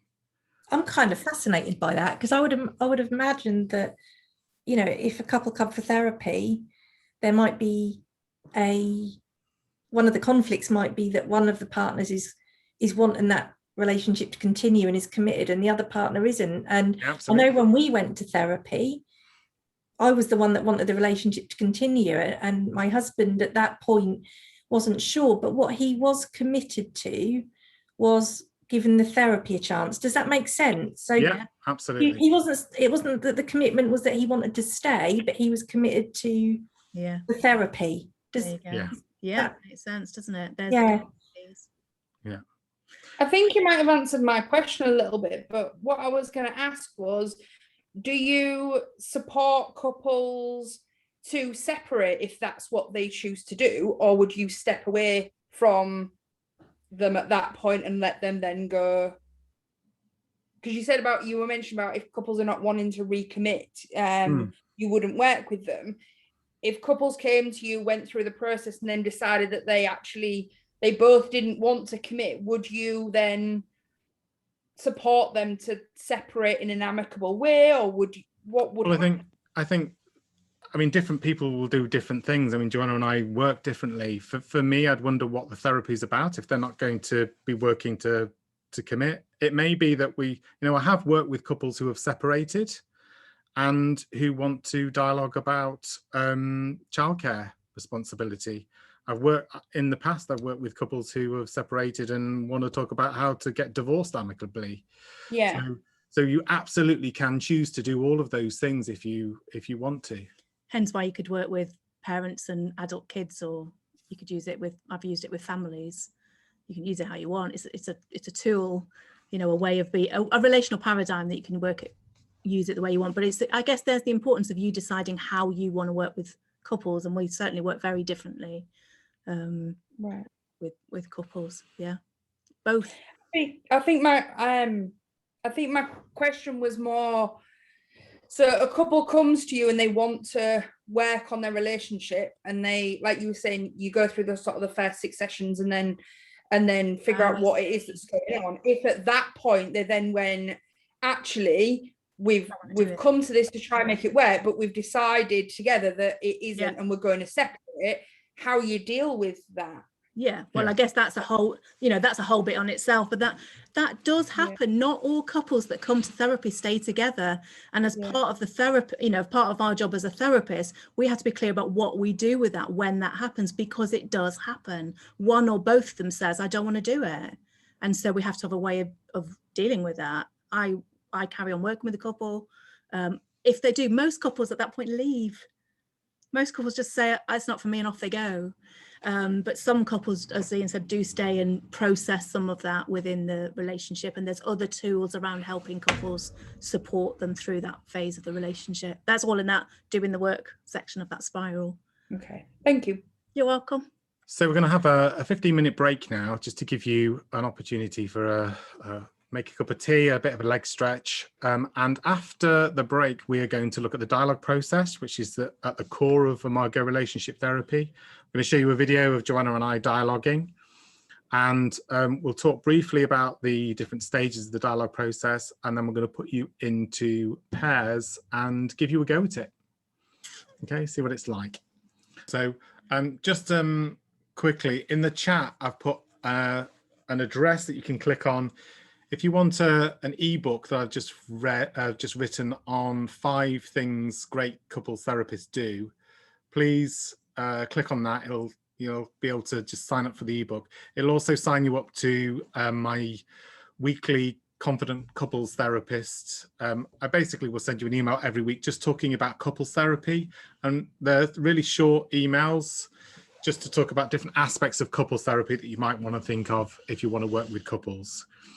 There is also Joanna's Instagram handle, what do you call them? Handle on there in the chat. So if you are an Insta person, by all means, please follow Joanna for more Imago stuff and relationship stuff. I do live videos twice a week about relationships, and usually answer people's questions, individuals and for couples, and put lots of infographics, the relationship spirals all over it. So it'll already seem familiar. So there's a couple of ways to stay connected with us. Okay, so let's then get back into this idea of the way that we would work as an Imago therapist. What we've been talking about is the what we would be doing, and the why and the background for that, around the theory. The dialogue process is the how. It's like, okay, so how will you do this then? And the dialogue process remains the same throughout the journey of the therapy, and hopefully where the couple take it into their life. And it helps because it creates a new belief about the experience of relationship. So we all have a story of relationship. We've all got a history of what we think relationships look like, and the dialogue process helps really the couple connect with an experience of how it can be for them. And the dialogue process allows us to experience the world of the other as interesting. What I was saying earlier is about getting curious about the world of the other rather than experiencing Is it and Joanna, or is it just me? I can see you've all turned off your picture. Ian, I think I might have lost you. Oh, have you lost us? Anybody else lost us? Now I can hear you. Oh, okay. I think it might be you, Karen. Karen, it was you were a bit broken up there. Yeah. Might have lost her. Yeah, okay, I'll carry on. So it allows us to get curious about the world of the other rather than experiencing the other as dangerous. That fear response comes up. And so it makes it more possible to see beyond the defenses of your partner and move towards connection. So it's a really deep connected tool that allows individuals within that couple to soothe their fight or flight, to soothe that anxious state, and to stay in connection. And anybody who's interested in neuroscience and all of that, it creates that through mirror neurons. So there's a lot in attachment theory around that part. The dialogue moves us towards regulating rather than dysregulating.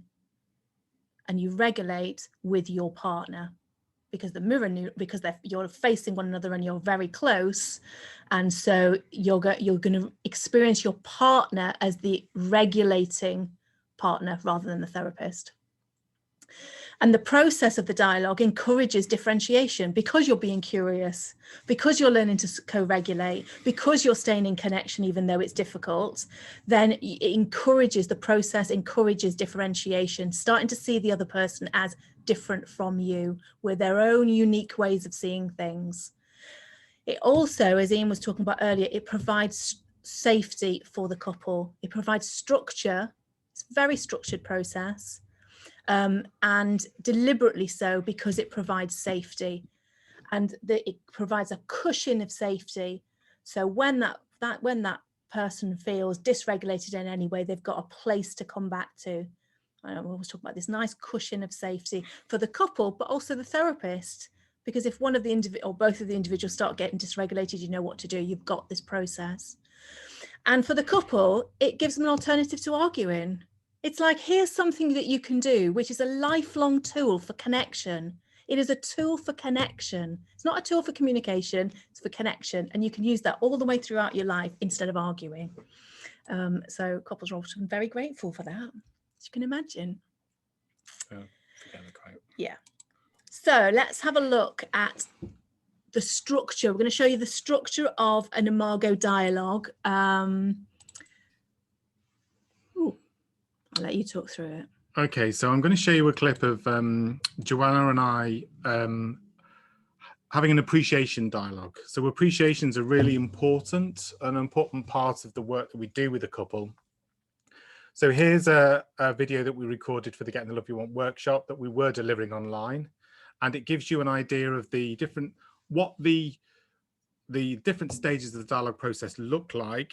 If you imagine, there's no therapist in this, so if you imagine a therapist sitting between us, that's where the therapist would be, literally at right angles to the couple, sitting between.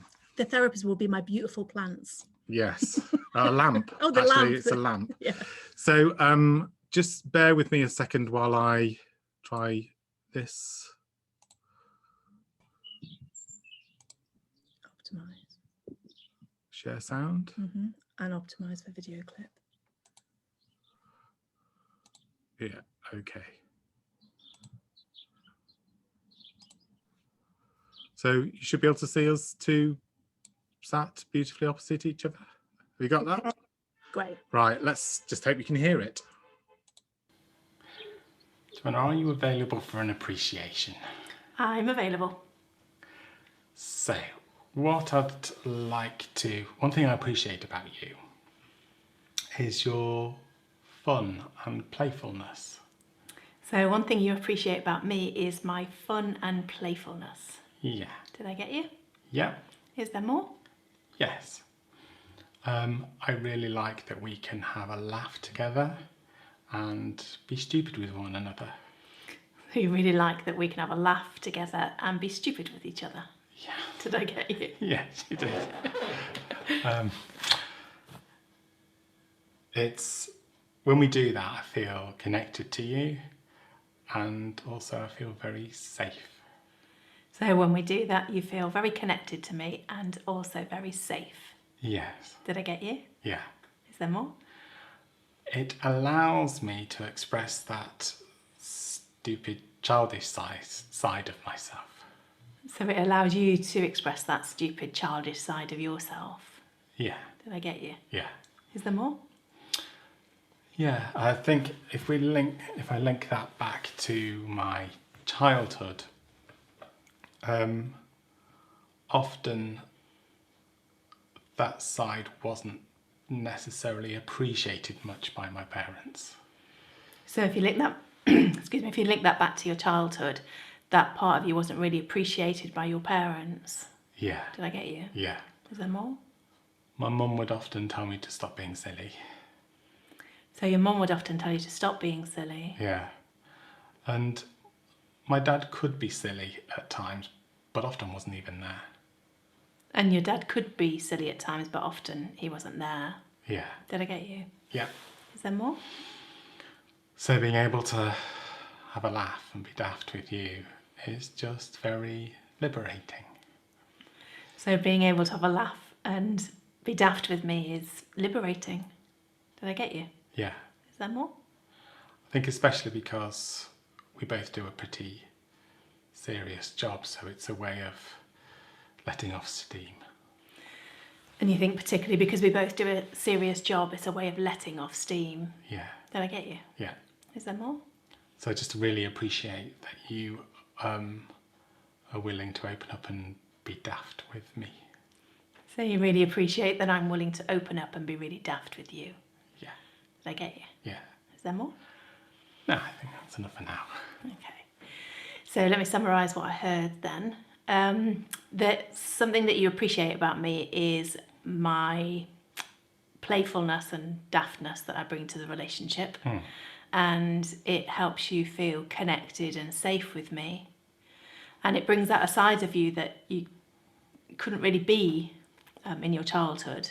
Your mum would often tell you to stop being silly, and your dad, although he could be a bit silly and playful, he probably wasn't around a lot. Yeah. So you kind of never got to be that part of you in your growing up. Yeah. And especially given we do a serious job, you get to express that side of yourself in relationship with me. So you really appreciate the daftness and the silliness I bring to the relationship. Yeah. Is that a good summary? Very good summary. And what makes sense to me is, well, it makes sense that you enjoy bringing that part of yourself into our relationship, given that you didn't have that opportunity to do that growing up. And I imagine you might feel free and joyful. Is that how you feel? I feel very grateful. Grateful. Little nodding dogs. So there's the basic structure of a dialogue. Okay, and that was an appreciation dialogue. That was one way. So if I just break down really briefly, and you're not going to do all of this today because it's too much, you know, I'd spend on the clinical training, we spend the first 4 days looking at how to do this effectively. Let's just talk about the stages. So in this video, you saw me as the sender and Joanna as the receiver. So I was sending information to Joanna in small chunks. And notice how I was doing that. I was taking responsibility for talking about myself, keeping it safe as I was doing it. And Joanna's job as the receiver was to just mirror back. You notice Joanna was mirroring back word for word. And then she was checking, did I get you? And I was, yeah, you got me. And then getting curious. So Joanna was traveling over the bridge into my world and wanting to know more about that. Tell me more about that. And so at that point, I would, as the sender, I'd dig down and see if there is more that I can tell Joanna about this. So then I sent again. And that happened for a period of time. Notice the relatively short sentences that I was sending, so Joanna could mirror accurately and really hear me. And once I felt like I'd said enough for that for now, which was about 3 or 4 minutes, Joanna did 3 steps. So the first step was a summary of what she'd heard me say. And that's really an opportunity to let me know that she's really heard me. The second thing that Joanna then did was a validation. You make sense. And what makes sense that you've said is. And she made sense about, if you notice, she made sense of my experience from my world. She didn't say anything about her world. So she didn't say, oh yeah, that makes sense because I like being silly too. Yeah, because that would take her back into her world. She stayed with me in my world. And then the last piece was the empathy. I guess you might feel joyful, happy, whatever it is. And I had to tune into myself and work out what feeling I had. Okay, so that's the dialogue process in one direction. What would happen? So that's an appreciation dialogue. It's the same structure that we use for, let's say, a frustration dialogue. I could have been talking about how frustrated I was at nothing because I'm perfect. Yeah, housework or whatever. That's true, actually. Yeah, that could be it. But it would be the same process. And then what would happen in an Imago session is we would stay on one subject for the whole session. So let's say it was my turn to choose what we were going to dialogue about, and I decided that we were going to dialogue about housework. Then the whole session would be about housework. I would send first, using that structure, and then when we flipped, once Joanna had done the summary, validation, empathy, it would be her turn to send, and she might start with something like, so what's going on for me having heard you say that is? And then she would start sending, and I would do the mirroring. Did it get you? Is there more? And so what this allows is a very different way of having a conversation. It gives us an opportunity to connect, to really listen to each other, to create space, to hear each other, and really value that space between us. Get curious about each other. That makes sense. Any questions about the video or the process? It was really interesting to watch. I think it brought up all sorts of stuff for me, but I'm curious to know whether clients are resistant to it, because we even if it fails badly, we tend to relate to each other generally quite spontaneously, don't we, as human beings, and not in a structured kind of prescriptive way, I suppose. So yeah. I wonder if you get any resistance to that way of couples relating to each other. Sure. So what I'd say to that is when I first do this with a couple, I always start with appreciations. Yeah. Okay. And I'd start with them just mirroring each other, which is what you are going to do with your partner in a minute when I put you into groups. Ordinarily, what happens in that first session when they start mirroring each other with an appreciation is there are lots of tears. Because for the first time in probably a long time, they're saying things to each other and getting to hear really lovely things. Yeah. The second thing I would say is, although initially couples say, oh, this is a bit weird. Oh, this is a bit clunky. Oh, this is a bit odd. This isn't how we normally talk. I would say, yes, it's deliberately not how you would normally talk. How is how you're normally talk working out for you? It's not working out so good, is it? Because here you are. So here's an alternative way of doing things that is deliberate. You know, this is a deliberate, slow process that's structured and can bring safety. And once couples have experienced it, all of the resistance disappears. Mm. I would say one couple a year might say, no, I don't want to do that, and go. Okay. And that's all right. They can just go and work with a couple and do more traditional therapy. That's all right. I think often the process seems clunky because it isn't the way we normally talk to one another. Yeah. And hence why people end up in couples therapy. And usually by the second, third session, they're just the process disappears and it just becomes the norm. And because that is what they expect as they walk through the door, it's like, that's just what we do here. Yeah. And we're encouraging them to take it out into their life, go off and do it, appreciate one another every day, come back and let us know what it's like. So it just becomes the norm. And so they that transition between between that belonging in the therapy room and taking that into their day-to-day life. And given what couples come to therapy for is because they're in the pain of disconnection, this gives them an immediate experience of being in connection, being heard and talking to one another. It's like they get the tools from day one. Yeah. And it is no different. So often they are relieved and they hold on to it. They're grateful for it, even if it's a bit uncomfortable.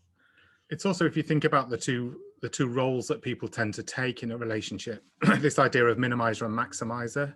So a minimizer, which if we're going to be sexist about it, is often the man who has learned to withdraw, not say much, keep quiet.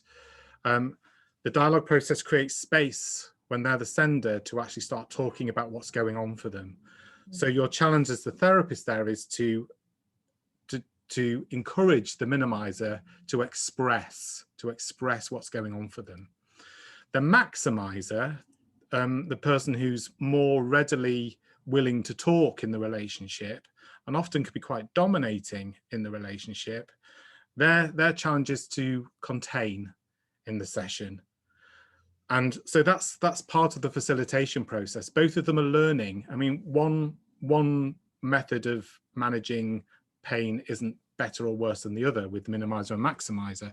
It's just two ways in which we learn to deal with being in the world. So this process gives both of them a way of starting to really hear each other, and it doesn't recreate the experience that they had outside the therapy room. So this is about giving them a different experience. Well, what I noticed is... Sorry, Anandi, yeah. How do you make sure that whatever is been spoken between the two people is kept as authentic as possible? Because there could be ulterior motives right there that could possibly need some clearing out. Yeah, there is that possibility, Anandi, and I guess that's where the skill of being a good therapist comes in to maybe, so what we're doing as an Imago therapist, checking in with ourselves at all times and just working out what's going on, inside us, and then maybe offering that out to the couple, and we would do that as a sentence stem. So rather than asking one of the individuals a question, we would offer them the beginning of a sentence so they could talk to their partner about it.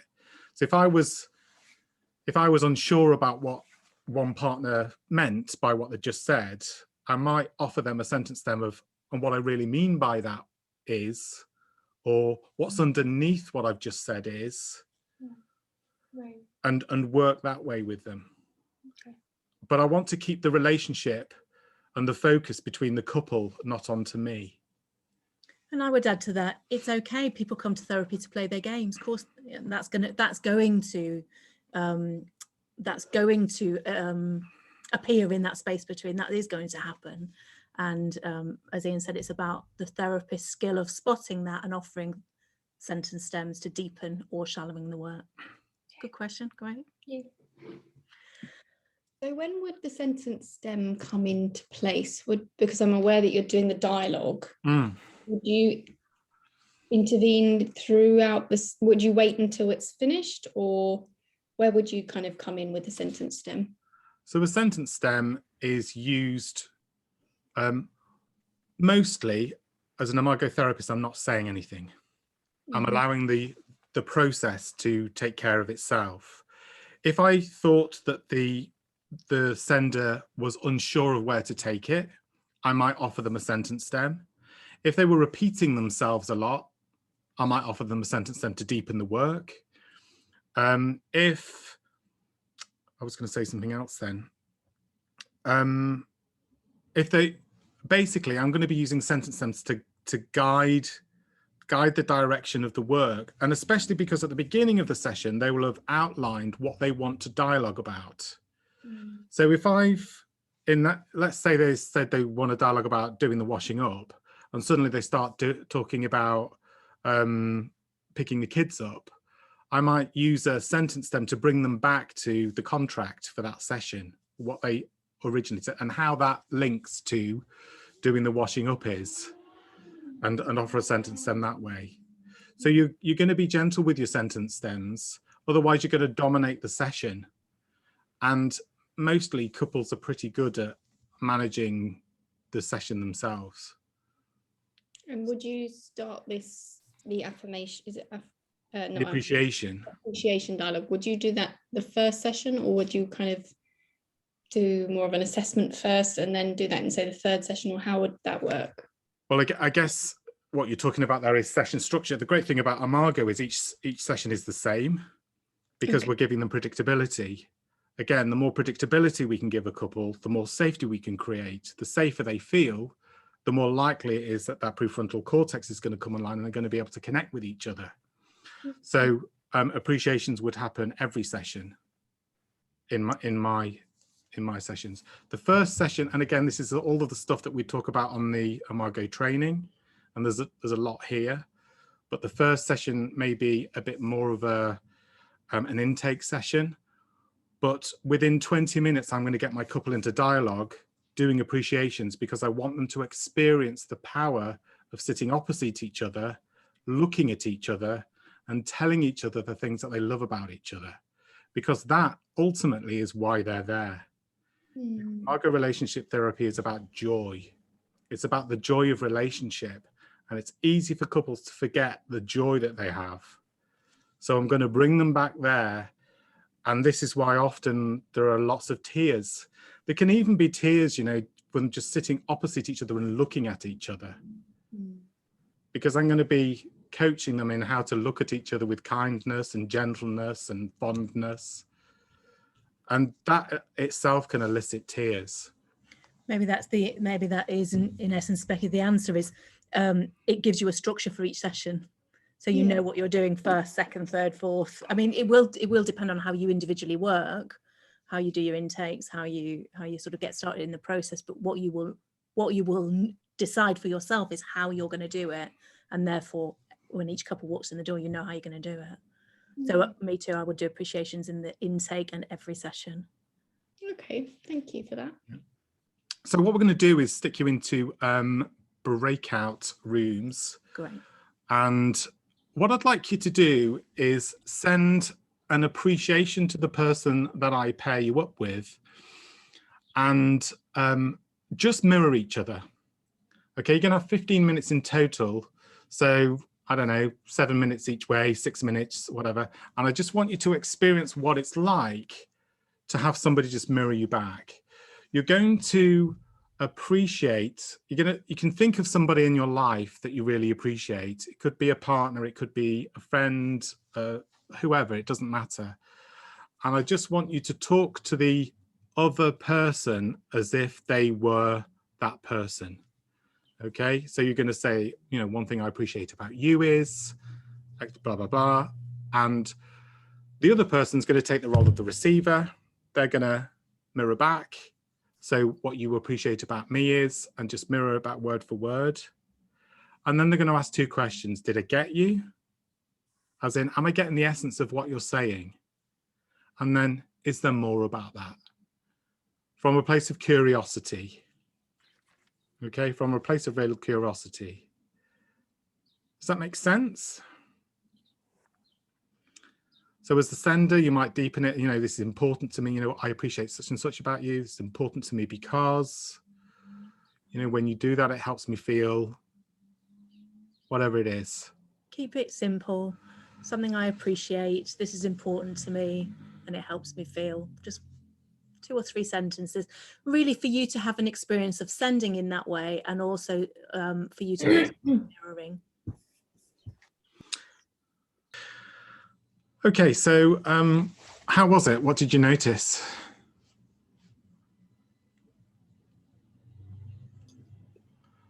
I think my partner and I both sort of said how powerful it was. Both, I think, sort of saying the things and realizing that I don't say enough to my friend how much she means to me. Yeah. But also, even though it wasn't Anne wasn't saying the things about me, her saying it to me, like the receiving it, was, even though it wasn't about me at all, it was really powerful. Yes. And we, you know, we both kind of got to a point where I was like, I feel like I might cry. Yeah. I had big tears in my eyes at one point. It was really, yeah, really powerful. Yeah. Brilliant. Thank you. Thank you, Nicola. And can you imagine having your partner, who's probably not said anything nice to you for several months, tune in to themselves and say, one thing that I really love about you is, and then hearing that in that first session, what impact that has. Yeah, I bet that's crazy. It's amazing. It's an honor to be part of, you know, as a therapist. Is there more? I can see that being quite addictive as a therapist.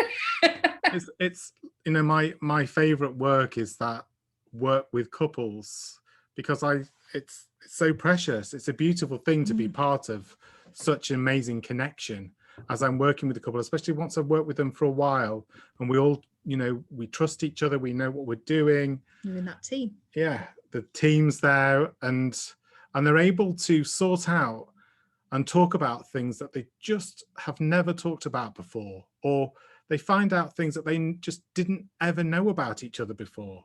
You know, I've had couples say, I've been with you for 30 years and I never knew that about you, or I never knew that you had that experience in childhood. And that's where the wonder of this, that's what dialogue opens up. So, yeah. Anyway, other experiences of this? Yeah, Anka. I was impressed that even if it was more like a role play, it still had very emotional impact. Yeah. It really touched me to hear the words and to speak the words as well, to say those things. Yeah. It's like I have them inside, but like Nicola said before, there's not always, you know, they just don't come out of the blue. I bet they would impress the persons I live with. Yeah. Yeah. Yes. So it was nice, and it also got me thinking that this was like a positive projection, and I assume that it's so powerful when people do as well negative projection, like they expect the other to be threatening or something. I bet, yeah, the impact is equally huge, like in positive one. Yeah, and I guess that's why the space is very important, and the structure allows the safety to be able to hear the more challenging aspects of relationships.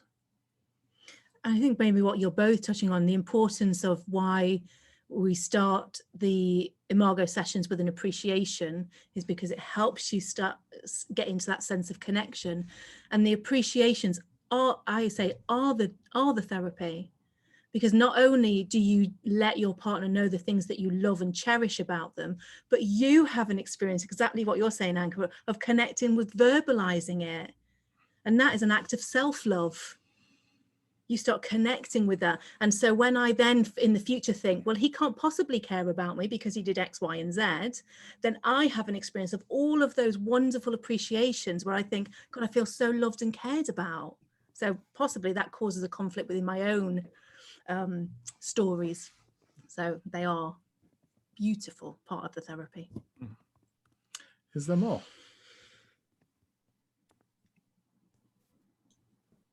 I would just say I found that exercise really difficult. I don't know if it's because I'm a little bit tired at the end of the day, or because we can't actually, because people can't see me, so we can't do a face-to-face relating, which might make a difference to But I was terrible because my poor partner, I was reflecting back then after 2 or 3 things, I just said, oh gosh, I've just forgotten what you said. Yeah. And then when we then I said, what do I do now? And then we did the summary, and my partner, very kindly, she did the summary because my brain had gone to mush, and I was just thinking, this is really hard because the concentrating. Yeah. Maybe it's because it's not a real life scenario and we don't really, well, first, we can't see each other face to face. Secondly, we're doing it, it's not immediately personal as in each other. And it was really difficult. I think maybe it's because I myself don't like to be boxed into things, and this feels so rigid, so maybe it's part of my rebellious child, who knows. I think that's interesting to notice all of those things that come up, because that's what happens with couples. You have an immediate reaction, and that's okay, that's what happens. And I think mirroring is incredibly difficult. That's why most couples struggle. Yeah, and the other aspect doing it is my partner said, oh gosh, you sound so needy. We go, yes, I do. It's just like, we kept saying, any more. Yeah. So it's quite funny. I'm afraid we've got a bit of a slightly different dynamic going on. Yeah. All interesting stuff to notice, Karen. Thanks for sharing that. Okay, thanks. I was wondering if oh, can you hear me? Yes, we can hear you, Ali. Sorry, I couldn't see my light or anything. I think what I did was start telling the person all the things I liked about them, but now that I'm thinking about it, and what my partner did was pick a specific thing. Yeah. And keep telling me more about it, and now thinking about it, I think that's what you guys did as well. So yeah, that's what you're supposed to do rather than. That's what we that's what we tend to do. We tend to take one thing and deepen it. Okay. Yeah. So rather than it be a list, if you really appreciate what you saw in the dialogue, if I really appreciate that Joanna and I can have a laugh, what is it about that? Why is that important? Yeah. Okay. And just taking that and deepening it. So your skill as a facilitator, as the therapist there in the Imago session will be to help your couple deepen that work. Yeah. Because initially they won't probably, the maximizer will want to run away with it and talk about it for ages, and the minimizer will give you 2 sentences and that'll be it.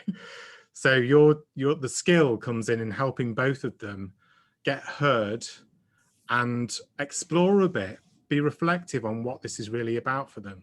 So that space between can be safe and also very nourishing and enriching. I can see how powerful that is in ongoing sessions. I guess my curiosity is, in a first session, when people are really in crisis and maybe someone's, maybe there's been infidelity or something really difficult happen, how willing are people to sit there and give positive affirmations to somebody? Well, it depends on how you frame it. Yeah. So what I'd be saying to a couple who, for a start, if they're in absolute pain and they can't do it, then I'd work with that. Okay. So it's not a blanket approach that one thing, it's not that I'm fitting a rigid structure to every couple. Yeah. I have a general idea of how I'm going to work, and 99% of the couples that I work with, that will fit. If a couple absolutely couldn't do it, I'd probably just get them to mirror each other on what's going on for them in that moment and get them to do it. Okay. But what I wouldn't introduce with a couple, let's say infidelity, is I would be saying, at the moment you're not even in a safe place to be able to discuss what's going on. Yeah. And what I want to do is work with your relationship and improve your relationship. Given that you say you want to stay together, okay, we will come to a point in which you can dialogue about your infidelity, but first we need to learn the tools. Yeah, we need to learn how to use the tools to get to a place where you feel safe enough to explore that. That makes a lot of sense. Yeah. And we're going to do that. We're going to start doing that through appreciations. I talk about, first you need to poodle around in the car park. When you learn to drive, you poodle around in the car park first, don't you? Just get a sense of the vehicle. You don't head for the M60 and at rush hour and see what happens, because you're going to have a nasty accident. So I would ease them in gently. If they absolutely can't find an appreciation for each other, then I would work accordingly with that, and we'd use some dialogical structure for them to explore what's going on. Okay. Right. So what we're going to do now is just talk a little about how you can find us if you want to know any more, and then we're going to have a brief checkout process where you can ask questions about anything or say anything you need to as we end at 5:15. So 5:30. Yeah, I guess I wanted to make sure, I know we put some stuff in the chat about the ebook, and you can find me on Relationful. To share that. Oh yeah, just let Ian share it. So here are our email addresses. Obviously it's really difficult to cover in 3 hours or 2.5 hours the depth really of what we've been talking about today. We will share the slides with you.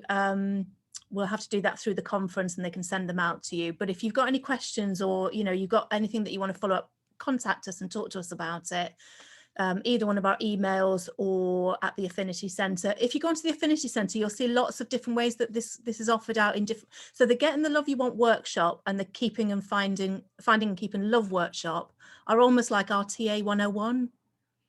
So they're like an introduction level if you were a professional, or they are they're psychoeducational. So couples come on it, as I said earlier, they read the books and they get interested in Margot, and then they come and find the workshops. And those workshops are run, I think, something like 52 countries around the world, and it's it's the same workshop.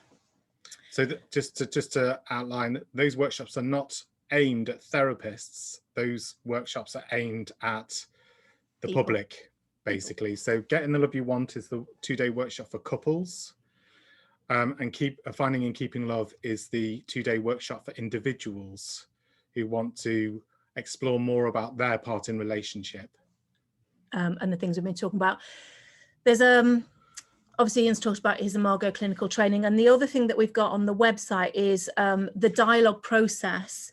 It's a download. Again, we've done it for couples, but you will see the whole dialogue process. It's called Improve Your Communication Quickly, and we go through each part of the dialogue and explain what it's about. But again, what I want to say is that is designed for a couple rather than therapists. But I think you'll get the same thing. So there's a few ways that you can have a look and keep in contact with us if you've got any more questions. Cool. Hopefully you've grabbed my free ebook. It's on that address that I've put in the chat. Just ideas really about 5 things that great couples therapists do. So if you are thinking of becoming a couples therapist, there's just 5 ideas there about things that you might really need to think about in order to become a really, I guess what a Margot relationship therapy allows is you to become really confident in the way that you work with couples, which is absolutely needed because those couples are going to come in their child ego state, and you're going to be the adult in the room holding the process, and also potent. So you're going to know exactly what you're going to do, and you are going to be able to do it and move your couple along. And something that I really love about a Margot training is that you will practice and get practical experience of doing these things rather than just sitting there talking about theory. Theory is all well and good, but when you're sat opposite a couple, you need to know what to do and how to apply the theory. And all the way through the Margot training, you'll be practicing and practicing and practicing. You'll be practicing with couples between modules. And so you've got lots of experience under your belt whilst you are working with couples and you know what to do. Stop sharing that one. Yeah. There. So that's us at the end. Yeah, checkout process. Any questions that you've got about anything, or anything you'd like to say before we end in 10 minutes? What's coming up for you around all of this? Could I just ask the clinical training of the Margot? How long is the training? How long? Yeah. So the clinical training in a Margot relationship therapy is 3 modules. Each module is 4 days. It's 9 to 5. At the moment, I am delivering it face to face. I have delivered it online over COVID, but I'm really looking forward to going back to face with it.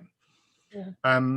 Each module, so you'll have a 4-day module, and then there's about 2 months where I'm going to be inviting you to go away and practice with couples and bring what you've learned back to the next module. You'll be sharing that with the other, your colleagues on the course. Learn more about Imago, then go away, practice with couples, do the final module. There is then a 6-month supervision process where you'll be working with couples and bringing your couples work to supervision. And right at the end of that, to become a certified Imago relationship therapist, as a qualified Imago therapist, basically there is a process by which we check that you are delivering a solid Imago session. We do that by watching your work. Right. Does that answer the question, Karen? Yes, thank you. Yeah. When you say watching your work, do you mean like a tape, like an audio tape? Or You'd be videoing your session. Video session. Yeah, so we do a lot of video in Imago because we want to see the interaction between the couple and how you're working with the couple. You would think, it often horrifies therapists to think that they're going to video their work, and they immediately go to, oh, couples won't allow that. They don't care. Honestly, they really don't care. They go, yeah, whatever, video, let's get on.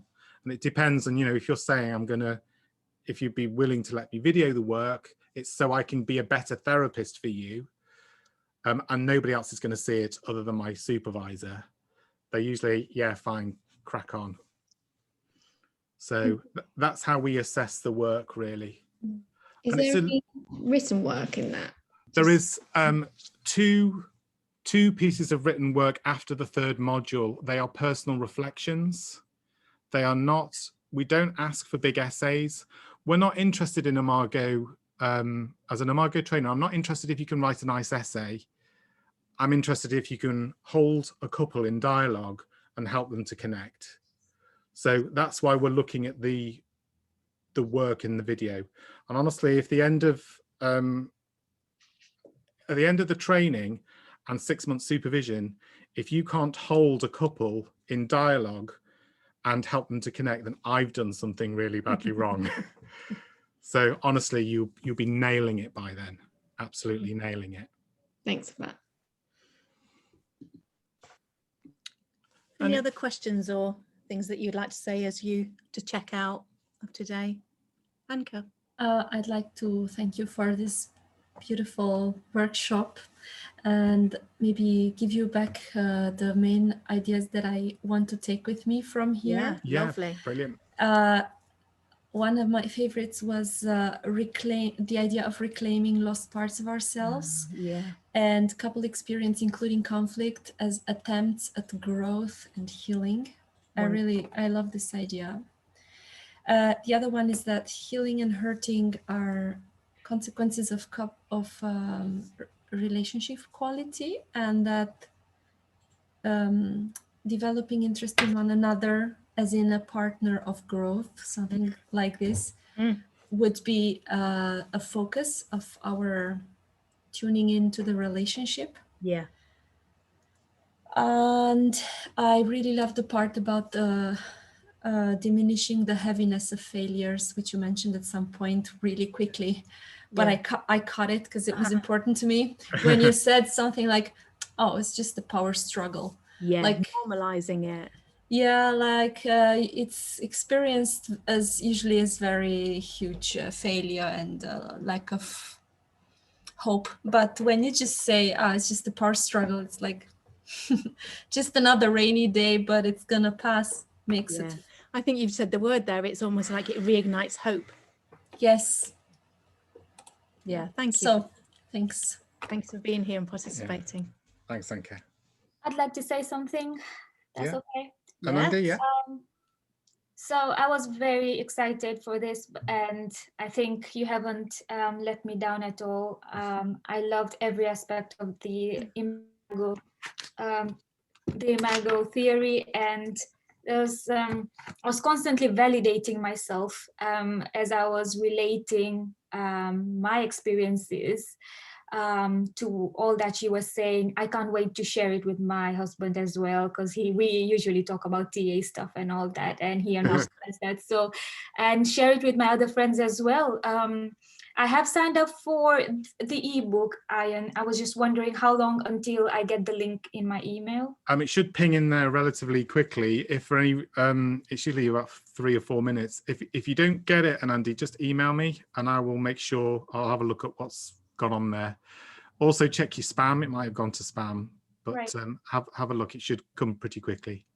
Thank you all for today. You're welcome. Thanks, Thank Amanda. You might also be interested if you listen to, if you share things with your partner, is Getting the Love You Want book on audio. It's a beautiful thing to listen to. Mm-hmm. Where Harville reads each section, and I think there's something about audio, listening to it with your partner. I invite my couples to do that. It's beautiful. I'll definitely do that. Thank you. You're welcome. Is there more before we sign it off? I think it's been awesome and really engaging. And I think the thing I've really liked about it, because I work a lot with trauma, and your language is so much about that creating safety and co-regulation, and that's just so important. Yeah. So that's, I think, because so much of that is in my work, that's really stuck out for me, that as a couples therapist, that's really what your priority is about, creating that sense of safety. Absolutely. Yeah, Linda, without safety you can't have connection, because both partners are going to go back to their defensive strategies. They're going to shut down. The prefrontal cortex isn't online. Absolutely. They're operating in their sort of limbic system, old brain thinking, and you're going to get nowhere. So absolutely, our emphasis is create, and that's the beauty of the dialogue process, because it brings that safety in. That's really drawn me into it in terms of looking at where I would want to train in couples therapy. Yeah. And I think that you've brought something really important, that couples are going to bring all sorts of things into that relational space. And so the safety that the couples therapist facilitates allows often trauma to emerge, but in a supportive, safe, connected environment. Yeah. Thanks for that. It's important. Just what Joanna said there, that safety. I think about the sessions that I've had. Couples have told each other things that that have never told each other before, and both of them are often in tears. I can really feel myself impacted and welling up sometimes, but that opportunity to really go deep and explore what things were like, often it's something that hooks a couple. I remember one couple that came, they dialogued on the first session. He cried and talked about his childhood experience. She was knocked back. She had never seen him cry before, and never seen him cry.